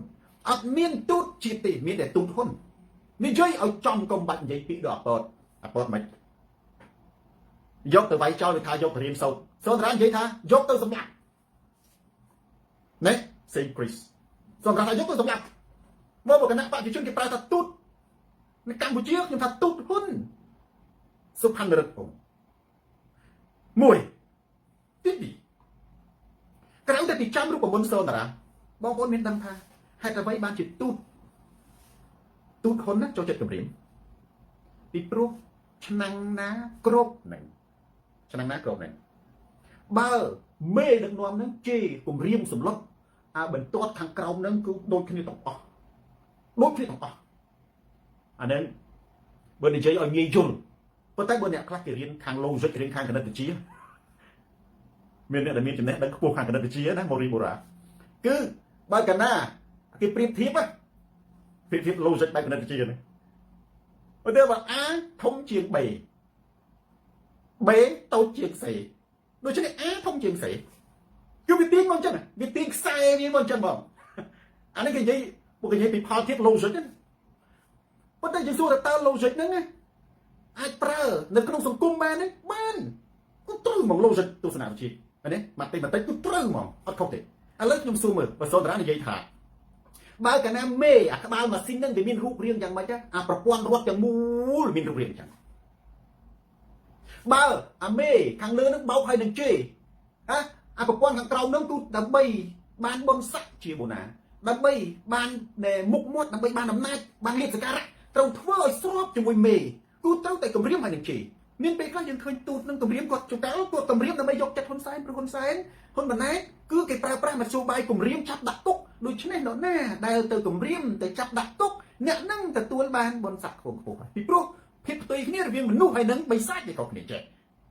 មនុស្សពេលដែលឃើញមនុស្សធម៌មនុស្សដែលមានមនុស្សធម៌ពេលដែលឃើញគេកាប់គេសម្លាប់មនុស្សហូរឈាមណានៅតាមភូមិនៅកាប់ហូរឈាមអញ្ចឹងទៅយើងជាមនុស្សឃើញអញ្ចឹងរន្ធត់តក់ស្លុតប៉ុន្តែបិសាចទេណាពេលដែលឃើញគេដុតផ្ទះគេចាប់គេបើកឈាមជញ្ជក់មនុស្សវាទៅជាសបាយវិញហើយបើសិនជាយើងសមាជិកបិសាចយើងទៅអាណិតណាយើងមានទៅយើងទៅអាណិតយើងត្រូវតែសបាយហើយទៅចូលរូបបើកជញ្ជក់ឈាមយកឈាមមកឲ្យមេយើងទទួលបានបុណ្យស័ក្តិនៃធៀបមែនទេមួយឥឡូវខ្ញុំយកពីសង្គមតថភាពសង្គមចាក់ស្ដែងចង់និយាយថាតាមលងចិត្តបើកណ្ណាអាក្បាលនឹងមកយ៉ាងម៉េចប្រព័ន្ធសង្គមទៅជាអញ្ចឹងទាំងអស់ខ្ញុំនិយាយតែមួយបងប្អូនភ្នាក់ឧទាហរណ៍ថាបើអាក្បាលប្រព័ន្ធរដ្ឋចង់សម្ដៅទៅលើកម្ពុជាវាមានរដ្ឋសភាមានព្រឹទ្ធសភារដ្ឋសភានិងរដ្ឋាភិបាលបើអាក្បាលប្រព័ន្ធរដ្ឋហ្នឹងណាគ្រូសានិយមគឺគ្រូសានិយមទាំងអតាំងពីថ្នាក់ខេត្តតាំងថ្នាក់អីមកទាំងអបងប្អូនមើលក្នុងប្រទេសកម្ពុជាមើលបើឲ្យខុសគឺនាំឲ្យគេតេះឌីលនាំឲ្យគេអតុល្យភាពមានន័យថាមនុស្សតេះឌីលគេតេះឌីលអតុល្យភាពហើយឈរជើងអត់ហ្នឹងទេដូច្នេះដើម្បីឲ្យវាឈរជើងខ្លួនឯងហ្នឹងដើម្បីឲ្យគេហ្នឹងតើឲ្យគេដូចអញដែរឧទាហរណ៍ថាបើនៅក្នុងយើងមើលឪប្រធានព្រឹទ្ធសភាកូននាយករដ្ឋមន្ត្រីកូនមួយទៀតឧបនាយករដ្ឋមន្ត្រីកូនមួយទៀតកម្មយោធាអញ្ចឹងបើសិនជាក្បាលម៉ាស៊ីនរដ្ឋាភិបាលហ្នឹងគ្រូសារដ្ឋមន្ត្រីក៏ដូចគ្នាដែរឃើញទេឪរដ្ឋមន្ត្រីកូនរដ្ឋមន្ត្រីចវាយខេត្តដូចគ្នាឪចវាយខេត្តកូនចវាយខេត្តPMដូចគ្នាឪមេPMកូនមេ PM គឺនៅក្នុងប្រទេសកម្ពុជាដែលពិភពលោកគេស្អប់ខ្ពើមគេជីកតប់អស់អាលីងលេងណាសូម្បីនៅក្នុងវៀតណាមនៅក្នុងស្រុកវៀតណាមនៅក្នុងក្រសួងមួយមានតែឪហើយនឹងកូនក៏គេយកទៅព្យួរកដែរនៅស្រុកវៀតណាមយើងកុំទៅប្រៀបធៀបណាឆ្ងាយដែលពិភពលោកគេស្អប់គេខ្ពើមគេខិតខំធ្វើដើម្បីលុបបំបាត់អាបកពួកនិយមអំពើពុករលួយទៅលើបកពួកនិយមហ្នឹងមនុស្សបកពួកនិយមគឺចប់ហើយបើថាឪរដ្ឋមន្ត្រីកូនឧបនាយករដ្ឋមន្ត្រីវាទៅជាអាក្រសួងមួយគ្រួសារទាំងស្រុងបងប្អូននៅក្នុងប្រទេសកម្ពុជាក្រសួងមួយស្ថាប័នមួយគ្រួសារទាំងស្រុងអត្តហេតុណោនេះថោអញ្ចឹងតើត្រូវហេសួរថាហ៊ុនម៉ាណែតហ៊ានទេគេថាអ្នកមានសមត្ថភាពនៅក្នុងក្រសួងស្ថាប័នមួយហ្នឹងគឺពេលដែលអ្នកហ្នឹងកាន់ប្រធានការិយាល័យគេយកសមាជិកកូនចៅគេទៅទាំងអស់អ្នកនឹងកាន់ប្រធានរញ្ញវត្ថុគេយកសមាជិកគ្រួសារគេទៅកាន់លុយទាំងអស់ហើយសួរតើហើយពុករំលួយគេសួរតើហ៊ុនម៉ាណែតហ៊ុនសែនហ៊ានទេអត់ទេមិនបើអញអញ្ចឹងដែរបើអញឪអញអញ្ចឹងកូនមកខ្លួនឯងវាអញ្ចឹងប្រព័ន្ធរដ្ឋគឺវាអញ្ចឹងបងប្អូនមើលឧទាហរណ៍ទី1ទី2នៅក្នុងរបបប៉ុលពតរបបនៅក្នុងប៉ុលពតវាមានគំនិតគណៈបកណាវាសម្លាប់ណាកូនចៅប្រព័ន្ធសម្លាប់ទាំងអស់ឃើញទេអាក្មេងប្រហែលអាយុ2 3 10ឆ្នាំ6 7ឆ្នាំក៏វាអាចសម្លាប់បានដែរឲ្យតែវាពាក់មុខអង្គការប្រព័ន្ធនៅក្នុងប្រទេសកម្ពុជាបច្ចុប្បន្នហ្នឹងគឺប្រព័ន្ធរូបមន្តសូនតារាហ៊ុនបុកនឹងសែងស្មើនឹងកម្រិតបុកនឹងបោកអ្វីដែលហ៊ុនសែននិយាយឃើញគឺជារបស់កន្លែងខ្លាយដល់តែពេលអញ្ចឹងទៅធនាហេងគឺមន្ត្រីទូតហ៊ុនរដ្ឋសភាតំណាងរាស្ត្រនៅចង្វាយខេត្តឯហ្នឹងគឺត្រូវបើអ្នកណាមិនចេះគម្រាមកំហែងសម្លុតមិនទេទៅចាប់មនុស្សដាក់គុកទេអាហ្នឹងគឺមិនអាចរស់នៅជាមួយនឹងរដ្ឋាភិបាលហ៊ុនបានឡើយអញ្ចឹងហើយបានជាទូតណានៅប្រទេសជប៉ុនគម្រាមតំណាងរាស្ត្រជប៉ុនហើយឥឡូវនេះគឺវាផ្អើលហើយអញ្ចឹងបាននេះខ្ញុំរំលឹកទេបងប្អូនណាដែលខ្ញុំដាក់នៅក្នុងប្រធានបទនេះណាចិនលៀនមិនមែនតែខ្ញុំនិងឪពុករបស់ខ្ញុំទេសូម្បីតែជប៉ុនដែលជាប្រទេសមហាអំណាចទាំង5សេដ្ឋកិច្ចណាគេហៅមហាអំណាចទាំង7ចំស៊ីណានៅលើពិភពលោកណាក៏របបហ៊ុនគម្រាមកំហែងដែរដូច្នេះដូចតំណាងរាស្ត្រជប៉ុនក៏ថាចុះតម្រង់ពលរដ្ឋខ្មែរអញ្ចឹងបានជាខ្ញុំឥឡូវនេះខ្ញុំចូលជាសមាជិកនៃអង្គការមួយដែលនឹងពង្រីកជុំវិញពិភពលោកយើងកំពុងតែធ្វើយុទ្ធនាការពង្រីកនៃសកម្មភាពដោយអហិង្សាជុំវិញពិភពលោកគឺប្រឆាំងទៅនឹងការគម្រាមកំហែងឆ្លងដែននិងចំណាប់ខ្មាំងខ្ញុំមិនដែលចូលទេសមាជិកអង្គការហ្នឹងគឺមានខ្ញុំមិនដែលចូលទេប៉ុន្តែពេលដែលឥឡូវនេះគេចាប់ឪពុករបស់ខ្ញុំជាចំណាប់ខ្មាំងខ្ញុំដឹងថាវាមានតម្លៃបងប្អូនសួរថាលោកគ្រូតើតែប៉ះសាច់ឯងបានចឹងមិនមែនទេខ្ញុំអត់មានពេលវេលាខ្ញុំគិតថាមិនទាន់ដល់ពេលខ្ញុំនឹងចូលនៅថ្ងៃណាមួយប៉ុន្តែឥឡូវនេះខ្ញុំចូលលឿនជាងមុនណាខ្ញុំចូលទៅជាសមាជិកអង្គការនេះហើយប្រទេសកម្ពុជាខ្ញុំស្នើដាក់ឪពុករបស់ខ្ញុំជាប្រធានបទទី1នៅក្នុងប្រវត្តិសាស្ត្រដែលជាការគម្រាមកំហែងឆ្លងដែននិងជាការចាប់ជាចំណាប់ខ្មាំងបងប្អូនអញ្ចឹងមានន័យថាយើងត្រូវតែធ្វើយុទ្ធនាការនេះខ្ញុំរំលឹកអំពីការគម្រាមកំហែងឆ្លងដែននិងការចាប់ជាចំណាប់ខ្មាំងគឺមានឥទ្ធិពលទៅដល់សន្តិភាពពិភពលោកទី ខ្ញុំនិយាយរឿងត្រួសទៅចុះនៅក្នុងប្រទេសកម្ពុជាដែលខ្ញុំគិតថាអ្នកប្រវត្តិសាស្ត្រឬក៏ធនធានមនុស្សរបស់គណៈបព្វប្រឆាំងគួរតែរៀបចំជាឯកសារជាសំណេរជារូបថតជាខ្សែវីដេអូក្តី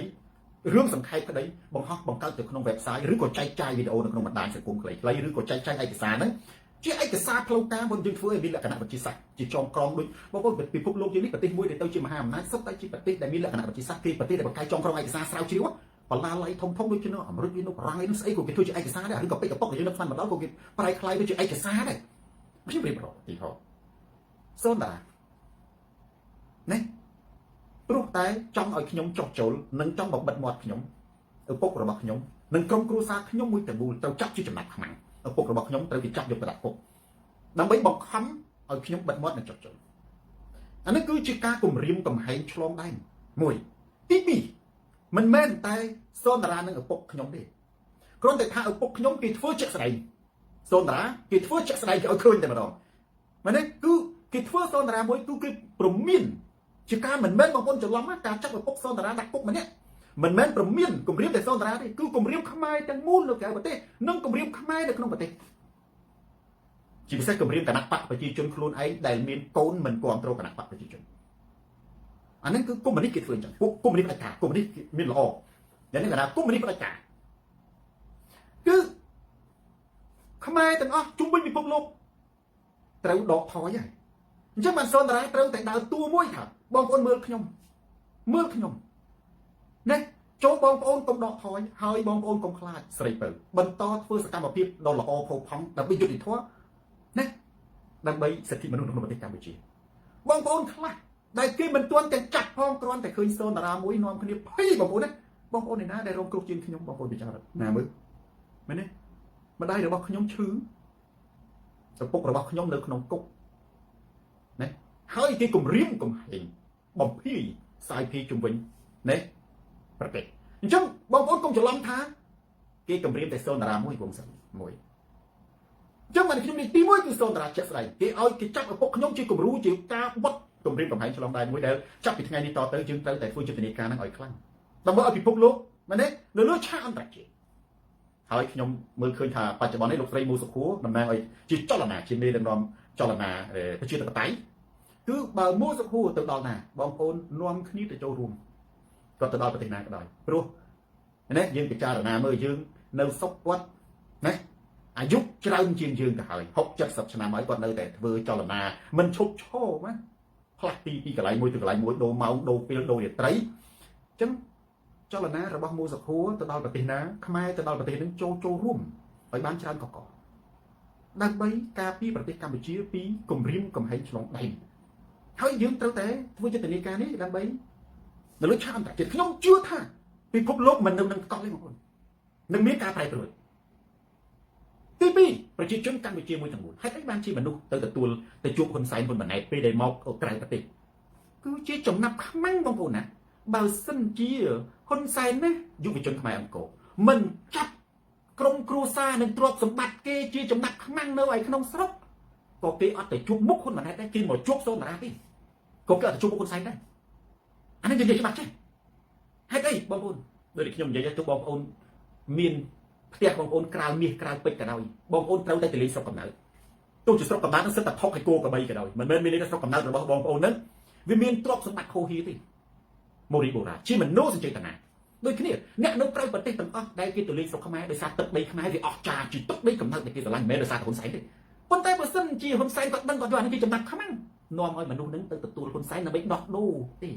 ចឹងអ្នកទាំងអស់គ្នាដែលទៅទទួលហ៊ុនសែនហ៊ុនម៉ាណែតសុទ្ធតែជាចំណាប់ខ្មាំងបងប្អូនលើកលែងតែគណៈបកប្រជាជនដែលគេដឹកមកក្រៅពីនោះសុទ្ធតែអ្នកដែលមានទ្រព្យសម្បត្តិមានដីមានផ្ទះមានហាងមានសណ្ឋាគារណែមានមុខរបរមានឪពុកម្ដាយចាស់ជរាឈឺមាននៅស្រុកខ្មែរបើមិនដូច្នោះមនោសញ្ចេតនាចំពោះទឹកដីប្រទេសមិនមែនដោយសារហ៊ុនសែនទេទោះប្រទេសនឹងហ៊ុនសែនមិនធ្វើស្ពានក៏គេទៅដែរគេទៅស្រុកខ្មែរមិនមែនដោយសារឃើញអាគារទេអ្នកដែលទៅពីអឺរ៉ុបទៅពីអាមេរិកទៅគឺគេទៅមើលតែវាលស្រែគេទៅមើលតែទឹកហូរត្រីម្ដែងរត់តាក់បឹងទេគេទៅមើលតែដើមត្នោតទេគេអត់ទៅមើលអាគារហ៊ុនសែនទេគេទៅមើលតែប្រាសាទគេនឹកមែនទេគេទៅមើលតែព្រៃទេណាមួយទី3ខ្ញុំនិយាយជាក់ស្ដែងខ្ញុំនិយាយរឿងផនបណ្ណាក៏ត្រូវតែចងជាឯកសាររឿងឃាតកម្មតាមសម្លាប់ ឥឡូវនេះនេះគឺថ្ងៃយើងឃើញហើយប៉ុន្តែគួរតែមានអាជីពអានោះសុទ្ធតែជាយើងចងក្រងទៅជាការតស៊ូមតិយើងអាចដើរជុំវិញពិភពលោកធ្វើបទបង្ហាញវីដេអូខ្លីៗមនុស្សត្រួសណាទី3ទី4ដូចជាពងរាយាយើងត្រូវតែធ្វើដែរសុទ្ធតែជាការគម្រាមកំហែងឆ្លងដែរណាទី5ដូចជាហៃវណ្ណាទោះជាហៃវណ្ណាបច្ចុប្បន្ននេះណាស្មោះស្ម័គ្រជាមួយនឹងហ៊ុនសែនណាយ៉ាងណាក៏ដោយប៉ុន្តែវាមានដើមកំណើតអំពីការចាក់ប្អូនជាចំណាប់ខ្មាំងអានេះគឺគេហៅថាបុគ្គលជាក់ស្ដែងករណីឃាតកម្មដូចជាលំកំយ៉ាសម្លាប់នៅប្រទេសថៃអានេះគឺសុទ្ធតែជាការគម្រាមកំហែងឆ្លងដែនណាករណីដែលជាក់ស្ដែងមួយទៀតគឺគម្រាមកំហែងជប៉ុនអានេះគឺជាការគម្រាមកំហែងឆ្លងដែនដូច្នេះបងប្អូនប្រទេសជប៉ុនណាមិនគួរនៅស្ងៀមតិចទៀតពិភពលោកមិនគួរនៅស្ងៀមហើយអ្វីដែលជាចំណុចសំខាន់គឺយើងទៅប្រទេសណាក៏ដោយដូចជាពិសេសលោកស្រីម៉ូសុខូគឺត្រូវទំនាក់ទំនងជាដាច់ខាតជាមួយសមាតំណាងរាស្ត្រអានឹងតំណាងរាស្ត្រធំជាងគេបន្ទាប់មករដ្ឋមន្ត្រីក្រសួងការបរទេសគាត់ទៅឥណ្ឌូនេស៊ីក៏ដោយត្រូវស្គាល់តំណាងរាស្ត្រម្នាក់ក៏បានដែរទៅម៉ាឡេស៊ីក៏ដោយតែគាត់ស្គាល់ច្រើនដែរទៅស្គាល់ម្នាក់ក៏បានដែរហើយនយោបាយគឺសិល្បៈនៅក្នុងការបញ្ចុះបញ្ចូលបើមិនរដ្ឋតំណាងរាស្ត្រឬក៏តំណាងព្រឹទ្ធសភាគេអើពើគេមានការព្រួយបារម្ភថាហ៊ុនសែនប្រើប្រាស់ទឹកដីគេប្រទេសដូចម៉ាឡេស៊ីណាលោកស្រីម៉ូសុខូគួរតែទៅជជែករឿងហ្នឹងថាប្រទេសម៉ាឡេស៊ីគឺជាប្រទេសមហាអំណាចនៅអាស៊ីមិនគួរឲ្យរបបផ្ដាច់ការប្រើប្រាស់ដើម្បីគម្រាមកំហែងទេប្រទេសថៃក៏គួរបញ្ចុះបញ្ចូលដែរបើបញ្ចុះបញ្ចូលជាមួយរដ្ឋាភិបាលមិនបានគឺបញ្ចុះបញ្ចូលជាមួយគណៈបកប្រឆាំងនិងសមាជិកគេស្ដាប់ត្រូវត្រូវតែនិយាយត្រូវតែនិយាយដូចថៃគេមិនស្ដាប់យើងទេចុះយើងមិនរំពឹងតែគេស្ដាប់ណាត្រូវតែនិយាយថាប្រទេសថៃជាប្រទេសមហាអំណាចសេដ្ឋកិច្ចដែលមានសក្តានុពលរុងរឿងអីបានជាត្រូវណាកុំច្រឡំណាកុំច្រឡំថាគណៈបកប្រឆាំងប្រើប្រាស់ទឹកដីថៃដើម្បីអានឹងខ្ញុំចង់ផ្ញើសារនេះទៅកាន់អ្នកការទូតគណៈបកប្រឆាំងទេត្រូវប្រើសារនេះទៅកាន់តំណាងរាស្ត្រថៃនិងរដ្ឋាភិបាលថៃគេស្ដាប់ឬមិនស្ដាប់ក៏ដោយឬក៏តាមអ្នកនាំពាក្យរដ្ឋថៃដែរមែនទេត្រូវប្រាប់ថាមិនមែនគណៈបកប្រឆាំងប្រើប្រាស់ទឹកដីថៃដើម្បីប្រឆាំងរដ្ឋាភិបាលទេគណៈបកប្រឆាំងអរគុណថៃកន្លងមកតាំងពីចំនួនជនភៀសខ្លួនដែលឲ្យខ្មែរជ្រកកោនណាយើងត្រូវអរគុណថៃគឺពួកគេរត់កិច្ចពីសេចក្តីស្លាប់ដើម្បីរស់ទេប៉ុន្តែផ្ទុយទៅវិញរដ្ឋាភិបាលហ៊ុនសែនទេដែលប្រើប្រាស់ទឹកដីថៃដើម្បីធ្វើសកម្មភាពគម្រាមកំហែងឆ្លងដែនតាមរយៈប្រើថៃយើងត្រឡប់ទៅវិញថាហ៊ុនសែនប្រើថៃមិនមែនគណៈបកប្រឆាំងប្រើទឹកដីថៃទេនឹងគម្រាមកំហែងឆ្លងដែននៅទីទៀតអញ្ចឹងសារថ្ងៃនេះសំខាន់ណាស់បងប្អូនត្រឡប់ទៅរូបមន្តសូនតារាគឺតែងតែត្រូវហើយបងប្អូនភ្លឺភ្នែកច្បាស់ណានៅក្នុងប្រទេសកម្ពុជាហ៊ុនសែនគាត់បង្ក្រាបបានអស់ហើយសូម្បីតែខ្ញុំណាឪពុករបស់ខ្ញុំនិងអ្នកដទៃទៀតគឺគាត់ត្រូវតែចាត់ជាការគម្រាមកំហែងឆ្លងដែនមួយដែលយើងត្រូវតែមានការព្រួយបារម្ភហើយថ្មីនេះគម្រាមជប៉ុនទៅទៀតសួរថាចុះមិនក៏ឲ្យគោឧទាហរណ៍ថាបើសិនជាទូតខ្មែរនឹងថាទូតកម្ពុជាចុះទូតតំណាងរដ្ឋាភិបាលណាទូតប្រទេសមួយតំណាងឲ្យប្រទេសមួយបើទូតនឹងគម្រាមជប៉ុនមានន័យថាកម្ពុជាគម្រាមជប៉ុនបើទូតនឹងជាទូតហ៊ុនគឺហ៊ុនគម្រាមជប៉ុនប្រិយចំណេះ share វីដេអូនេះទៅកាន់ប្រិយចំណេះទៅទៀតទូរទស្សន៍សូនតារាស្រាច់ខោជន់ផ្ដាច់ការផ្លាស់ប្ដូរផ្នត់គំនិតប្រធានបទទី1ទី2និងទី3គឺប្រធានបទផ្នែកសិល្បៈខ្ញុំដាក់តែមួយប៉ុន្តែខ្ញុំពុះដើម្បីបងប្អូនឃើញ2គឺតាក់ទងទៅនឹងបទចម្រៀងហើយនឹងខ្ញុំនេះខ្ញុំឲ្យបងប្អូនយើងឆ្លើយតបទៅនឹងខេមរៈសេរីមុនតែគាត់មិនទេគាត់ថាមានពេលខ្លះគេថា Chester ធ្វើល្ងើល្អជាងខ្មែរយើងណាតែវាចេះវិញណាគេថាទ្រឹស្ដីគេណែនាំអញ្ចឹងពីព្រោះអីហើយបានខ្មែរយើងគេនិយាយចេះ Chester ធ្វើល្ងើល្អជាងហើយមិនថាចឹងពីព្រោះជាទូទៅអ្នកដែលធ្វើចេះហ្នឹងច្រើនតែពួកល្ងើហ្នឹងឯងដូច្នេះដើម្បីកុំឲ្យពួកធ្វើល្ងើហ្នឹងវាធ្វើឲ្យពុលវិញវាធ្វើឲ្យតែគេថាវាអត់សាច់ការច្រាន់វ៉ាណូវាអត់សាច់ការខ្មែរយើងនៃមួយម៉ាត់ល្អណាចេះពីរៀនមានពីរកចេះស្ទើរធ្វើល្ងើល្អជាងពីព្រោះនៅក្នុងសង្គមហ្នឹងអ្នកដែលល្ងើហ្នឹងច្រើនតែធ្វើចេះហ្នឹងឯងឥឡូវខ្ញុំដាស់ជាគតិបណ្ឌិតខ្ញុំនិយាយ2ចំណុចនៅក្នុងហ្នឹងទី1ខ្ញុំនិយាយរឿងបទចម្រៀងសម្ដេចវាយកូនគោលបងប្អូនកាលណានិយាយអញ្ចឹងត្រូវត្រឡប់ទៅរូបមន្តសូនតារាភ្លាមហ៊ុនបូកនឹងសែនស្មើនឹងគម្រាមបូកនឹងបោកអ្វីដែលហ៊ុនសែនយើងឃើញគឺជារបស់คล้ายអញ្ចឹងមានន័យថាម៉េចមានន័យថាអាហ្នឹងគឺគេបង្កើតជាល្ខោនហើយតួនៅក្នុង TikTok ហ្នឹងសិតបានលុយទេបងប្អូនសិតតួគេលេងទៅគេឲ្យថតគេមានកាមេរ៉ាមិនដូចកាមេរ៉ាទូសូនតារាមានទូរស័ព្ទចឹងណាអានេះថតសារកម្មវិធីរបស់ហ៊ុនសែនណាសិតទទួលបានលុយសិតកាមេរ៉ាគេរាប់ម៉ឺនដុល្លារបងប្អូនណា ហើយគេមានបច្ចេកទេសគេមានការកាត់តគេឲ្យក្រុមការងាររបស់ហ៊ុនម៉ាណីណាប្រហែលក្រុមយុវជនក្បាល2សសយកកហ្នឹង4-10នាក់ហ្នឹងហើយគេប៊ូតហ្នឹងគឺគេដាក់លុយនៅក្នុង TikTok ឬគេដាក់លុយក្នុង Facebook page ហ្នឹងគេសិតប្រើលុយគេឲ្យមនុស្សប្រហែល4-10នាក់ទៅគេចាក់ចម្រៀងហ្នឹងគេធ្វើជាដើរសម្ដែងព្រោះគេយកគំរូតាមគណៈបកប្រឆាំងយកគំរូតាមគណៈបកប្រឆាំងគណៈបកប្រឆាំងដើរជិះមុខទៀតគណៈបកប្រឆាំងធ្វើអញ្ចឹងទៅនៅអាមេរិកហ្នឹងមាននេះជាច្រើនហ្នឹងមែនទេគេធ្វើអញ្ចឹងសុខពីមួយដូចជានៅកូរ៉េអាចាហ្វីធ្វើអញ្ចឹងទៅបងទៅណាទៅជប៉ុនអានេះគឺសិតតែដើរតាមក្រោយគំនិតគណៈបកប្រជាជនរកអីមិនឃើញទេបងប្អូនមួយអត់ណាអ្វីដែលហ៊ុនសែននិយាយឃើញណាតែនរកចនសានគឺជារបស់ខ្លាំងខ្លាយបងប្អូនខ្ញុំនិយាយរឿងហ្នឹងមួយរឿងបទចម្រៀងហ៊ុនសែនបាយកូនគោលហើយគេធ្វើមានល្បីពេញ TikTok ទីដាជួនខ្ញុំនិយាយបាញ់វីដេអូទាំងអស់នេះគេថតកុនទេបងប្អូនណាគេថតកុនគេមានក្រុមបច្ចេកទេសគេយុវជនគេរៀបចំទេគេរៀបចំសម្ដែងសុខសាស្ត្រស៊ីកាសម្ដែងសុខសាស្ត្រគាត់គេសម្ដែងក្នុង TikTok គេយកវីដេអូនេះមកហោះក្នុង Facebook ទៅហើយគេបំភ័ន្តយើងថាឥឡូវនេះផ្អើលយុវជនចាប់ផ្ដើមចេញមានទេអានេះគេសម្ដែងទេសម្ដែងមួយទៀតបងប្អូនមានចាំបានទេក្រោយពេលដែលខ្ញុំប្រកាសកាត់កាលឪពុកម្ដាយនិងក្រុមគ្រួសារទាំងមូលមកខាត់ណាស់ណាបងប្អូននៅខ្ញុំនៅតែនិយាយដែរតាំងពីចុងឆ្នាំ2013ហេតុអីខ្ញុំប្រកាសកាត់កាលឪពុកម្ដាយនិងក្រុមគ្រួសារគ្មានអ្នកណាមើលយល់ទេបងប្អូនតែសូនតារាមើលយល់ណាចាក់ខុសទឹកណារំមេតាអ៊ំខ្ញុំតិចដើម្បីកុំឲ្យឪពុករម្ដាយរបស់ខ្ញុំនឹងមានដូចសពថ្ងៃទេខ្ញុំមកច្បាស់ណាស់ដូចសពថ្ងៃហ្នឹងបងប្អូនមនុស្សឯណាដែលទៅហ៊ាននិយាយកូនណាបងប្អូនមនុស្សឯណាដែលទៅហ៊ាននិយាយខ្ញុំសូមប្រកាសកាត់កាលឪពុកម្ដាយនិងក្រុមគ្រួសារបងប្អូនកូនប្រកាសកាត់កាលម៉ែឪអានោះអរិយកម្មណាប៉ុន្តែព្រះជាម្ចាស់យល់ណាបងប្អូនចឹងបានថាកិច្ចការខ្លះយើងមិនត្រូវការមនុស្សយល់ទេត្រូវការតែព្រះជាម្ចាស់យល់បានហើយពីព្រោះមនុស្សគឺសិតតែមានបាបពេញខួរក្បាលបើយោងតាមមនុស្សយល់នេះគេយើងស្អាតមនុស្សខឹងយើងអានេះយើងធ្វើមកយើងទៅធ្វើឲ្យក្រក់យើងអាក្រក់គេថាយើងនឹងអាក្រក់ដល់យើងស្អាតគេចំណែនខឹងមានពេលខ្លះបានជាសោបើយើងច្បាស់ក្នុងចិត្តរឿងអីមួយមិនបាច់ត្រូវការមនុស្សយល់ទេត្រូវការតែព្រះជាម្ចាស់យល់បានហើយមនុស្សនឹងយល់តាមក្រោយមនុស្សដែលមានសុចរិតនឹងយល់ច្បាស់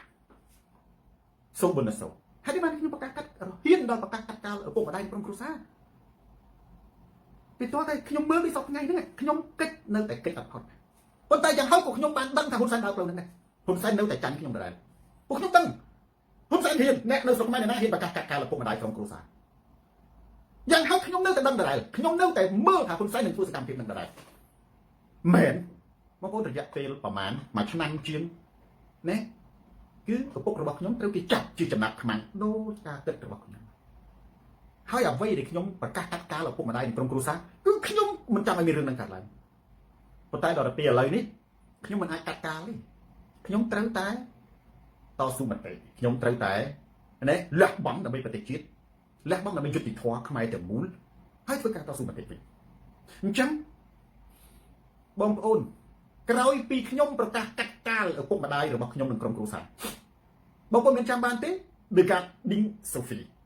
យុវជនប្រហែលជាកន្លះខែម្នាក់ចេញវីដេអូកន្លះនាទីមានអា TikTok ក៏មានអា Telegram ក៏មានអា Facebook ក៏មានគឺតេះឌៀលណាសូនតារាថាជាកូនអកតញ្ញូរមិលគុណកាត់កាលម៉ែឪចោលប៉ុន្តែពួកគេបើពួកគេមានខួរក្បាលជាមនុស្សខួរក្បាលជាមនុស្សមានន័យថាបើពួកគេមានខួរក្បាលជាមនុស្សគឺវាដូចជាមួយជុល1000ចាក់ខួរគេអញ្ចឹងមកពុតឈឺណាស់ថាចំសូនតារាជាបញ្ញវន្តប្រកាសកាត់កាលម៉ែឪហើយយើងទៅតេះឌីលយើងទៅឆ្លុះបញ្ចាំងវិញថាតើរបបនឹងវាសាហាវប៉ុណ្ណាទៅឥឡូវពេលដែលគេចាប់ឪពុករបស់ខ្ញុំជាចំណាប់ខ្មាំងតើមានយុវជនឯណាចេញវីដេអូឃ្លីបកន្លះនាទី1នាទីកន្លះនាទី1នាទីហ្នឹងណាសុខតែលរឹកដើម្បីតោទោសរិះគន់សូនតារាទេតែមិនគួរស្ងាត់ចេញ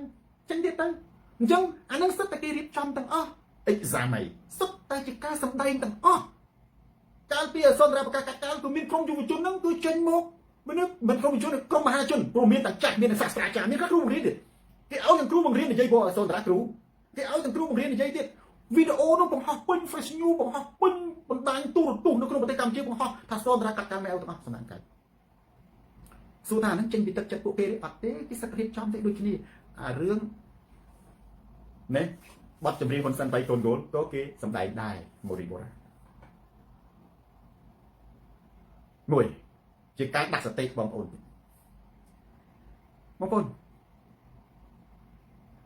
បើសិនជាគណៈបកប្រឆាំងមានបទចម្រៀងដែរណាដូចតែងបទចម្រៀងសំរងស៊ីហែលទឹកដូចខ្ញុំនិយាយបាញ់មិនចឹងសុខភាពល្អមិនមែនជាព័ត៌មានទេឈឺបានជាព័ត៌មានហើយខ្ញុំចង់ឲ្យបងប្អូនមួយចំនួនណែតែរិះពិចារណាតើរវាងហ៊ុនសែនវាយកូនគោលនិងតោះគុតមួយណាសំខាន់ជាងមួយណាគួរផ្អើលប្រយោជន៍អីមានប្រយោជន៍អីរវាងហ៊ុនសែនវាយកូនគោលនិងរឿងកាប់បំផ្លាញព្រៃឈើតើមួយណាបងប្អូនគួរផ្អើលរវាងហ៊ុនសែនវាយកូនគោល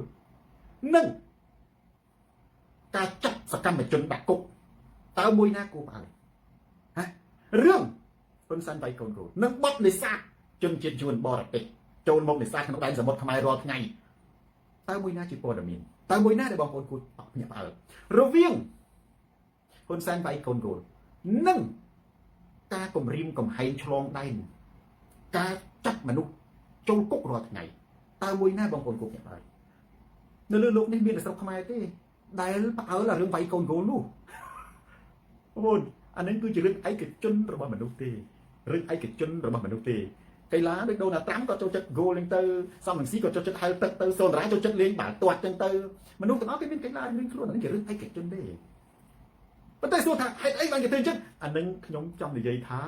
ហ៊ុនសែនគាត់កំពុងតែមានបញ្ហានឹងសម្ពាធធ្ងន់ធ្ងរណាបងប្អូនសម្ពាធធ្ងន់ធ្ងរគឺដោយលោកស្រីមួយស្រួលនិយាយយើងបញ្ហាសិទ្ធិមនុស្សបញ្ហាសេដ្ឋកិច្ចពន្ធរបស់អាមេរិកនិងបញ្ហាកម្ពុជាជាប់ជាប្រទេសឧក្រិដ្ឋកម្មឆ្លងដែនដល់ចឹងទៅបងប្អូនចាំអត់តែចាំមុនសូនរ៉ាបើហ៊ុនសែនអាមួយថ្មីមួយទៀតបើហ៊ុនសែនធ្វើដូចអត់មានរឿងអីគឺមានរឿងអីហ្នឹងណាបើហ៊ុនសែនគាត់វាយកូនគោលឬគាត់ច្រៀងកំសាន្តគាត់កំពុងតែមានសម្ពាធផ្លូវចិត្តដេកអត់លក់មកយប់ទល់ព្រលឹមអានេះគឺជាការបង្វែរលេងសើចរឿងអត់ប្រយោជន៍ទេអញ្ចឹងណាទោះជាអ្នកនឹងទៅយ៉ាងម៉េចបងប្អូនពិចារណាប្រៀបធៀបមួយឥឡូវទី2មុនខ្ញុំនិយាយចូលដល់ខេមរៈស្រីមុនបងប្អូនមើលបើប្រៀបធៀបចម្រៀងដែលហ៊ុនសែនធ្វើហ្នឹងណាចាញ់ចម្រៀងអាចារ្យហ្វីដាច់មួយលានដងអាចារ្យហ្វីអត់មាននរណាទៅថតឲ្យគាត់ទេគាត់គ្មានកាមេរ៉ាទេគាត់ថតតែឯងទៅដូចតែសូនរាហ្នឹងមានតែ Facebook មានតែ TikTok ឬក៏មានតែកាមេរ៉ាទូរស័ព្ទគាត់ហ្នឹងគាត់មានណាជួលគាត់មានតែចាយលុយដើម្បីជួយប្រទេសជាតិប្រទេសអីចេះគាត់អត់ត្រូវការអ្នកណាទៅជួយគាត់ទេព្រោះគាត់ដូចអត់មានខ្វះខាតអីផងគាត់មានតែលះបង់លុយដើម្បីទៅជួយណាប្រទេសជាតិឧទាហរណ៍តាមរយៈទៅបាតកម្មចេញលុយខ្លួនឯងបាតកម្មមានតែចេញឲ្យណាគណៈបព្វឆាំងណាអត់មានដូចទៅទទួលខ្លួនឯងទេណាជួនកាលមានអ្នកខ្លះទៅបានទៅនឹងចូលលុយទៅទៀតនៅស្រុកបារាំងនេះមកកោកស្រុកខ្ញុំនេះទូរស័ព្ទសួរគ្នាខ្ញុំបានទៅឯនេះខ្ញុំជួយថ្លៃឡានមានអញ្ចឹងណាខ្មែរយើងបានថាសាមគ្គីគ្នាណាអ្នកនៅក្រៅប្រទេសណាយើងអត់ដឹងទេអ្នកខ្លះបានទៅមែនតែជួយកាត់អីវាមានអញ្ចឹងទៀតបងប្អូនឥឡូវយើងប្រៀបធៀបចម្រៀងជាមួយដូចជុំម៉ៃឈ្មោះអីឌីម៉ៃជុំម៉ៃអ្នកដែលច្រៀងអំពីវិបត្តិគ្រឿងញៀនវិបត្តិសង្គមនៅក្នុងប្រទេសកម្ពុជាត្រូវគេចាប់ដាក់គុក2ឆ្នាំណាបងប្អូនប្រៀបធៀបមើលតើចម្រៀងណារវាងហ៊ុនសែនវាយកូនគោលនិងអ្វីដែលខ្ញុំបានលើកឡើងមួយណាសំខាន់ជាងមួយណាបងប្អូនគួរផ្អើលរឿងអត់ប្រយោជន៍សុខសាន្តបងប៉ុន្តែអានេះខ្ញុំដឹងហើយគេធ្វើដើម្បីណែបំភាន់សភាពការទេឬក៏ពេលដែលសម្ដេចមានសម្ពាធធ្ងន់ធ្ងរគឺគាត់ធ្វើដូចអត់មានរឿងអីកើតឡើងពេលដែលសម្ដេចកំពុងតែដេកមិនលក់មកយប់ទល់ភ្លុះអួលណែណាស្ទូតែស្រុកទឹកភ្នែកសម្ដេចនឹងបង្ហោះចម្រៀងកំសាន្តព្រៃចំណេះ share វីដេអូនេះទៅកាន់ព្រៃចំណេះដទៃទៀតទូរទស្សន៍សនតារាស្រាប់ខោជន់ផ្ដាច់ការផ្លាស់ប្ដូរផ្នត់សម្ដេចគំនិតឈ្មោះស្អីដូចសុគន្ធអញ្ចឹងណាបាទឥឡូវមួយទៀតចុងក្រោយណាលីបួង alone បងប្អូនបើសិនជាប្រទេសកម្ពុជាមានសេរីភាពពិតប្រាកដតើយុវជនដែលមានទេពកោសល្យនៅក្នុងប្រទេសកម្ពុជាធ្វើបទរ៉េបតែងចម្រៀងណាហ៊ុនសែននឹងក្អួតឈាមងាប់មកបើអត់ចាត់ដាក់គុកបើឲ្យតែសេរីភាពដូចនៅអាមេរិកនេះដូចនៅបារាំងដូចនៅថៃហ្នឹងមានសេរីភាពអាចតែងបទចម្រៀងទៅរិះគន់ហ៊ុនសែនបានណាបងប្អូនណាចម្រៀងនៅអត់បាច់ជួលលុយ TikTok អត់បាច់ជួលលុយ boot Facebook អត់បាច់ជួលគេថតទេតែយុវជនមានតែទូរស័ព្ទដៃមួយឯណាមនុស្សមូរាប់លាននេះទៅអួតអីខ្ញុំបាច់ទៅប្រៀបធៀបអីទេបាទខ្ញុំប្រៀបធៀបជាមួយអ្នកចម្រៀងខ្មែរយើងប្រហែលដូចជាគៀតសគុណជុំម៉ៃ អ្នកចម្រៀងមិនអ្នកចម្រៀងទេគេថាអាចាហ្វីនៅនឹងសិតជាអ្នកមានទេពកោសល្យល្អហើយវីដេអូនឹងខ្លាំងទៀតចុងក្រោយខ្ញុំ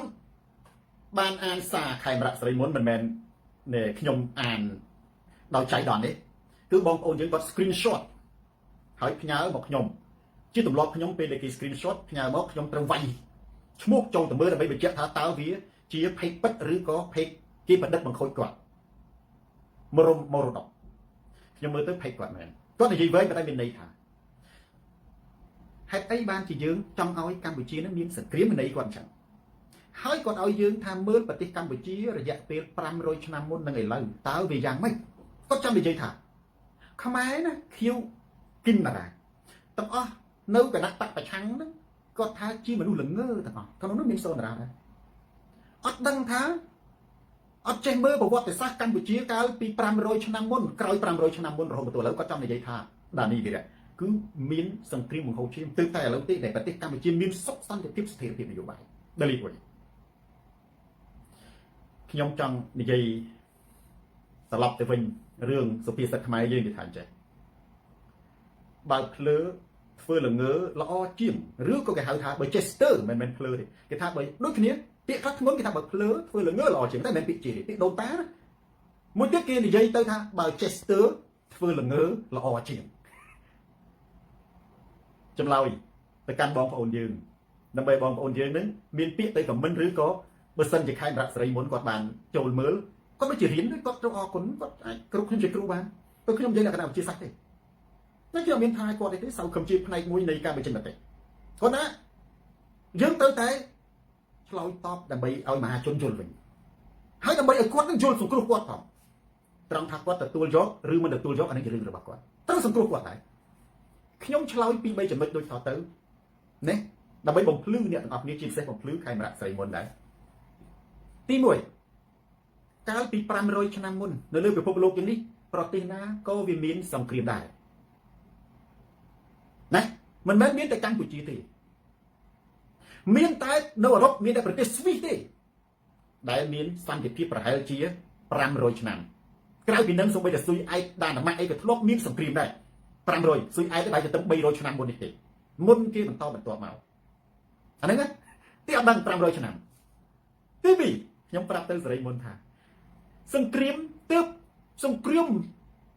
ពេលដែលវាឆេះដំបូងវាឆេះតែរវាងប្រទេសនិងប្រទេសទេប៉ុន្តែចុងក្រោយសង្គ្រាមពេលដែលវិទ្យាសាស្ត្រឧស្សាហកម្មជឿនលឿនបងប្អូនអាចចំណេះដឹងទូទៅណាសង្គ្រាមលែងកើតឡើងរវាងប្រទេសនិងប្រទេសហើយគឺកើតឡើងរវាងតំបន់និងតំបន់ក្រោយមកទៀតចេញពីការកើតពីតំបន់និងតំបន់ទៅជាការកើតរវាងប្រទេសនិងប្រទេសក្រោយមកកើតទៅជាសង្គ្រាមលោកលើកទី1សង្គ្រាមលោកលើកទី2បងប្អូនសង្គ្រាមលោកលើកទី2ចំនួនមនុស្សស្លាប់មានរហូតដល់ជាង50លាននាក់ខ្ញុំនិយាយខុសបងប្អូនអាចវាយ Google បានបច្ចុប្បន្នប៉ុន្តែប៉ាតែនឹង40ទៅ50លាននាក់សង្គ្រាមលោកលើកទី2ទើបតែចប់នៅឆ្នាំ1945ទេអញ្ចឹងមានន័យថាមុនឆ្នាំ1945ណាសេរីមុនមិនមែនតែស្រុកខ្មែរទេគឺស្រុកអឺរ៉ុបគ្រាន់តែនៅអឺរ៉ុបមនុស្សស្លាប់ជាង50លាននាក់ប្រទេសបារាំងអ៊ីតាលីនៅវាយស្រោចបងប្អូនជាង50លាននាក់មិនតែបារាំងប្រទេសសម្ព័ន្ធអឺរ៉ុបវិញអឺរ៉ុបនឹងជុំវិញពិភពលោកដែលរងសង្គ្រាមលោកទី2ជាពិសេសអឺរ៉ុបនិងជប៉ុនស្លាប់នៅជប៉ុននោះគ្រាប់បែក2គ្រាប់ហេរ៉ូស៊ីម៉ានិងណាហ្គាសាគីគ្រាប់បែកប៉ារ៉ាម៉ាណូស្លាប់ក្នុងអំឡុងពេលដែលអឺរ៉ុបនិងប្រទេសជប៉ុនខ្ទេចស្លាប់ប្រទេសខ្មែរអត់មានការបាញ់គ្នាទេប្រទេសខ្មែរសន្តិភាពទេមិនអត់មានសង្គ្រាមទេគឺរស់ក្រោមអាណានិគមនិយមបារាំងក្រោមអាណានិគមនិយមបារាំងគឺបារាំងធ្វើសង្គ្រាមជំនួសយើងទេណាទោះជាបារាំងកាត់ទឹកដីកម្ពុជាក្រោមចាក់ចេញទៅបន្សល់ទឹកដីកម្ពុជាក្រោមឲ្យទៅយួនប៉ុន្តែខ្ញុំសូនតារាអរគុណបារាំងខ្ញុំមានទស្សនៈផ្សេងខ្ញុំមិនខ្លាចនិយាយបើគ្មានបារាំងកម្ពុជាបាត់ហើយបងប្អូនមានដឹងទេមុនពេលបារាំងមកខេត្តបាត់ដំបងសៀមរាបកំពង់ធំបាត់ដំបងគ្រប់គ្រងសម្ដេចក្រាញ់សម័យបាត់ដំបងសម័យលោកម្ចាស់ប្រហែល300ឆ្នាំប្រហែលចំនួនតគ្នាទឹកដីនឹងបាត់ទៅថៃកាន់កាប់ហើយចឹងមកថៃនឹងទៅតាមបារាំងទៅច្បាំងយកពីថៃបារាំងក៏ភ្លើងថៃដាវមួយឈ្នះបារាំងដល់ទៅថៃនឹងចាញ់អត់ហ៊ានជាមួយបារាំងខ្លាចបារាំងច្បាំងរលទៅមុខទៀតសុំចរចាកំណត់ព្រំដែនណាបងប្អូនចរចាកំណត់ព្រំដែននេះគឺព្រំដែនសេដ្ឋកិច្ចខ្មែរយើងបច្ចុប្បន្នការបោះព្រំដែននៅជាប់ព្រំដែនថៃគឺគេផ្អែកលើសន្ធិសញ្ញាបារាំងសៀមមើលទៅសួរហ៊ុនសែនមើលទៅសួរវ៉ាកំហុងមើលទៅសួរគណៈកម្មការមើលតើគេបោះបង្គោលព្រំដែនខ្មែរថៃគេផ្អែកលើអីគេ tại đưa sự thị sinh nhà bà răng xiêm miền này thấy miền này ha không ai dính trâu con bà răng bộ sầm rạch nhóm không ai trâu con bà răng chỉ chậm này mùi đấy là xây không một vật này ta bắt tay dính bắt băng tam chỉ kéo con tay bờ không biết bà răng bờ không biết phải ông đuông chỉ mê cầm đất tí mùi đấy là hai bà răng hơi bị pi nặng đấy nè không biết hôn sáng căn làm này hôm tôi phải chụp băng thế sấy muốn gọi ban bên bên thếขนมกำลังปีได้ไปพบโลกกำปงแต่มีสังครีมโลตีมวยสังครีมโลตีปีแน่นอนว่ารบสลักชิง50 เหรียญเนี่ยประเทศกัมพูชีเอามีสังครีมได้นะคือสมัยนั้นเนี่ยกรมประชาสังมีสังครีมเต้ประเทศสู้แต่ตายมันดูโรนมีสังครีมซับไปอัดเต้เนื่องขนมสู้สมัยนั้นเนี่ยกรมประชาขมายมีแต่เฮียนี่นะแต่ใบมวยยวนขมายมีแต่เฮียนี่นะแต่ใบมวยไทยขมายมีแต่เฮียนี่นะแต่ใบมวยลาวโดนคนไซน์ปัจจุบันจังสมัยนั้นเนี่ยกรมประชานะผม90 ឆ្នាំអត់មានសង្គ្រាមទេប៉ុន្តែសួរថាតែយើងរស់នៅអញ្ចឹងដូចគ្នាបច្ចុប្បន្នយើងអាណានិគមហ៊ុនណាកម្ពុជាបច្ចុប្បន្នអាណានិគមហ៊ុនចំណុចទី2ខ្ញុំនិយាយរឿងប្រាប់ស្រីមុនថាសង្គ្រាមលោកទើបតែចប់នៅឆ្នាំ1945នេះទេអានឹងបើអត់ដឹងប្រវត្តិសាស្ត្រខ្ញុំកុំបាច់និយាយច្រើនមានន័យថាមុននឹងពិភពលោកទាំងមូលក្នុងភ្លើងសង្គ្រាមទេមិនមែនតែស្រុកខ្មែរទេទី3សង្គ្រាមក្រោយពីចប់សង្គ្រាមលោកគឺនៅមានសង្គ្រាមមនោគមវិជ្ជាគេហៅថាសង្គ្រាមត្រជាក់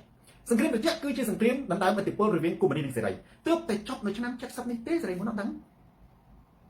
មិនទេគឺសង្គ្រាមនៅវៀតណាមគឺសង្គ្រាមត្រជាក់សង្គ្រាមវៀតណាមហ្នឹងរីករាលដាលដល់ឥណ្ឌូចិនទាំងមូលជាពិសេសឡាវហើយនិងកម្ពុជាហើយការទម្លាក់គ្រាប់បែកនេះទៅស្រាវជ្រាវឯកសារមើលការទម្លាក់គ្រាប់បែកនៅឡាវច្រើនជាងទម្លាក់គ្រាប់បែកនៅស្រុកខ្មែរទេដោយសារពួកយៀកុងវាប្រើប្រាស់ទឹកដីឡាវនិងប្រើប្រាស់ទឹកដីខ្មែរនៅវាយអាមេរិកអានេះសង្គ្រាមមិនទេទើបតែចប់ទេក្រោយពេលសង្គ្រាមចប់យើងអត់មានប្រព័ន្ធផ្សព្វផ្សាយដឹងទេនៅក្នុងប្រទេសកម្ពុជាយើងនេះណាគេយើងចាប់ផ្ដើមចូលរបបខ្មៅងងឹតប៉ុលពតក្រោយមកទសវត្សរ៍80រហូតដល់បច្ចុប្បន្ននេះយើងទៅដឹងប៉ុន្តែក្នុងអំឡុងដំណើរគ្នាហ្នឹងណាប្រទេសដទៃទៀតកើតសង្គ្រាមដែរចំណុចទី4នេះជាចំណុចសំខាន់ហេតុអីបានជាខ្មែរកើតសង្គ្រាមពីព្រោះតែខ្មែរកំទេចគ្នាឯងនៅក្នុងប្រវត្តិសាស្ត្រខ្មែរយើងទឹកដីធំជាប់ចិនជាប់ឥណ្ឌាជាប់ភូមាជាប់ម៉ាឡេស៊ីនេះគីទួដោយសារតែខ្មែរអត់ឯកភាពជាតិបែកបាក់សម្លាប់គ្នាឯងនាំមានគំនុំគុំគួនសង្ស័យចុះបច្ចុប្បន្នសួរថាតើហ៊ុនសែនឈប់កំទេចឈប់កាប់សម្លាប់ខ្មែរសេរីភាពខ្មែរគ្នាឯងនេះកម្មសខាជាប់គុកសំរងស៊ីម៉ូសុខូសូណារ៉ានេះអ្នករត់ខ្ចាយនៅក្នុងប្រទេសកម្ពុជាហ៊ុនសែនប្រកាសកំទេចអាកំទេចហ្នឹងហើយមិនមែនជាការរក្សាសន្តិភាពទេគឺជាការសន្សំកំហឹងសូមរាយនិយាយចឹងការកំទេចមនុស្សមិនមែនជាការរក្សាសន្តិភាពទេគឺជាការសន្សំការជួចចាក់គឺជាកំហឹងណាមានតែការផ្សះផ្សាការបង្រួមជាតិនៅប្រទេសថៃគណៈបកឯកក៏គេអាចជ្រកនៅដូចគ្នាដែរគេអាចគ្មានអាណាទៅធ្វើបាបជនជាតិខ្លួនឯងដូចហ៊ុនសែនទេណាគ្មានអាណាទៅដកសិទ្ធិមនុស្សឲ្យណាទៅធ្វើនយោបាយដូចយកពីមនុស្សឲ្យទៅជាដេរឆានទេឲ្យសិទ្ធិស្មើនឹងគោទេអត់មានទេអាហ្នឹងបានប្រទេសបានសុខហេតុអីបានជាថៃមានរដ្ឋបហាច្រើនជាងគេបំផុតបើប្រៀបធៀបអត់ដែរទៅថៃទេថៃហ្នឹងមានរដ្ឋបហាច្រើនជាងគេបំផុតនៅពិភពលោកសួរថាថៃនិងខ្មែរមានអីចម្រើនជាងពីព្រោះគេអាចដោះស្រាយបញ្ហាដោយខ្លួនគេបានគេអត់កំទេចគ្នាគេអត់កាត់សម្លាប់គ្នាទេខ្មែរយើងអាចចំណុចហ្នឹងឯងដែលនាំឲ្យមានគំនុំបងប្អូនឲ្យមានគំនុំឲ្យមានកំហឹងការសន្សំការជួចចាប់ទង្វើកាប់សម្លាប់គ្នាគឺជាការសន្សំការជួចចាប់ទៅវិញទេគឺដោយសារតែខ្មែរបែកបាក់ខ្មែរកំទេចគ្នាឥឡូវបើយើងកំទេចគេហើយយើងសួរថាដោយសារគណៈបកប្រឆាំងជ្រុលនិយមហ្នឹងចង់មានសង្គ្រាមឈួតទេហើយចេះស៊ីបាយទៅឯងគេនឹងស៊ីអាចខ្មែរយើងនិយាយចេះហើយខ្លួនឯងនឹងស៊ីនំគេស៊ីដុំថ្មមានន័យថាម៉េច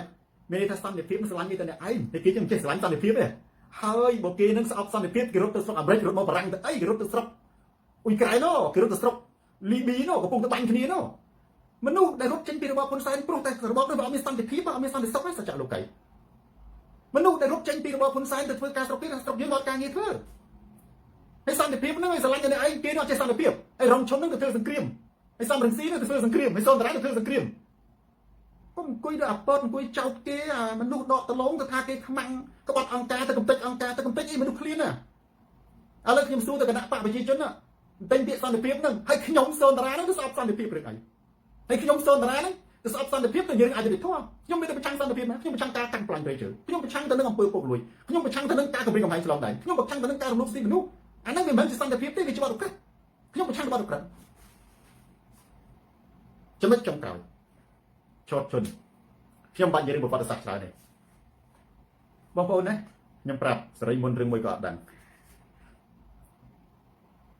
ទី1ដែលខ្ញុំនិយាយបាយមែនហ្នឹងសន្តិភាពជាចំណៃរបស់មនុស្សគ្រប់រូបមិនតែអ្នកឯងទេនរណាក៏គេស្រឡាញ់ដែរសន្តិភាព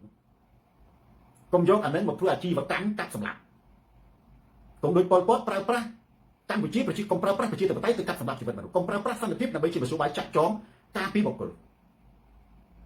មួយខ្ញុំប្រាប់រឿងសច្ចធម៌មួយដែលមិនអាចប្រកែកបាននៅក្នុងប្រវត្តិសាស្ត្រចាំបានថាថ្ងៃនេះដូចដាស់មនុស្សគ្រប់រូបឬក៏គាត់បានមើលគាត់ត្រូវអរគុណខ្ញុំទេគាត់ថាគាត់បានរៀនចេះដឹងដែរហ្នឹងណាខ្ញុំប្រាប់ដែរមានតែប្រទេសអត់មានតែប្រទេសដែលមានសង្គ្រាមទេដែលគ្មានការផ្លាស់ប្ដូរមេដឹកនាំនិងបន្តពូនៅលើពិភពលោកយ៉ាងនេះពេលដែលប្រទេសមានសង្គ្រាម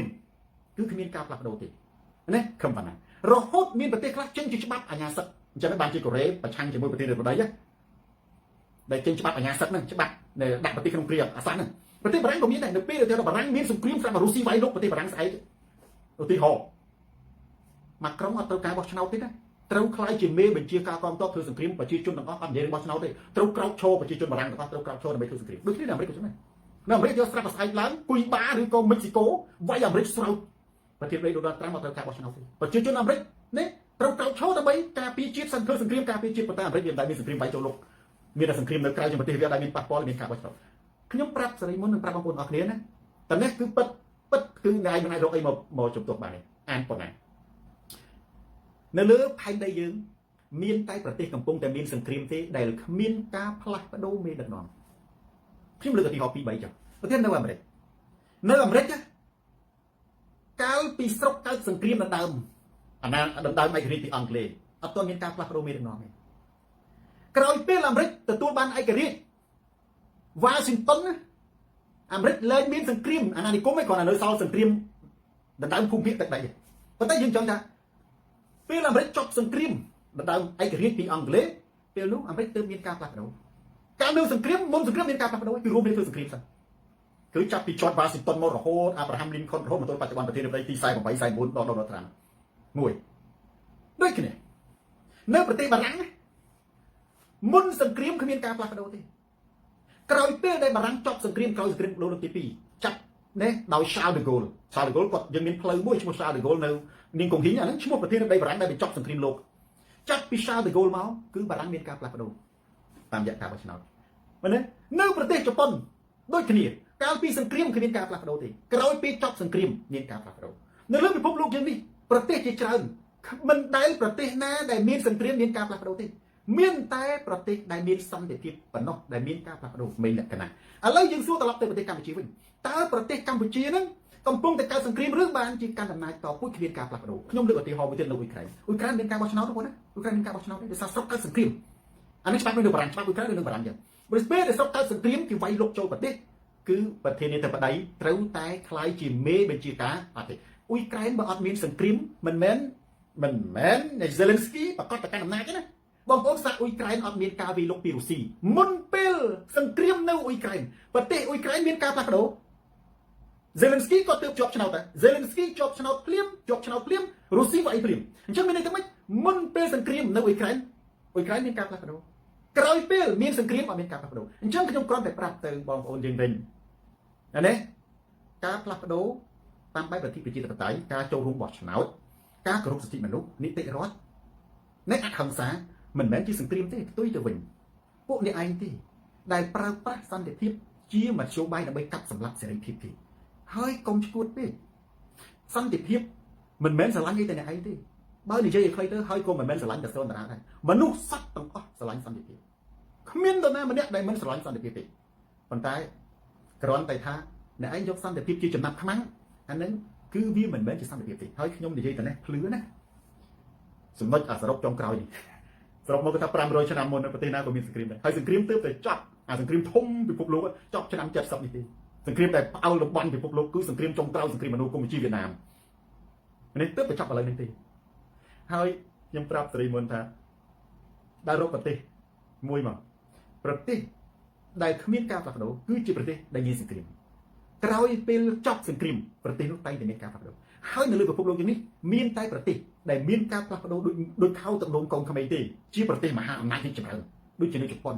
នៅអឺរ៉ុបនៅអាមេរិកឬក៏នៅជាប់ព្រំដែនយើងថៃជាប្រទេសដែលមានការផ្លាស់ប្ដូរជានិច្ចសួរថាថៃនិងខ្មែរអន់ណាតើថៃនិងខ្មែរមួយណាអន់ជាង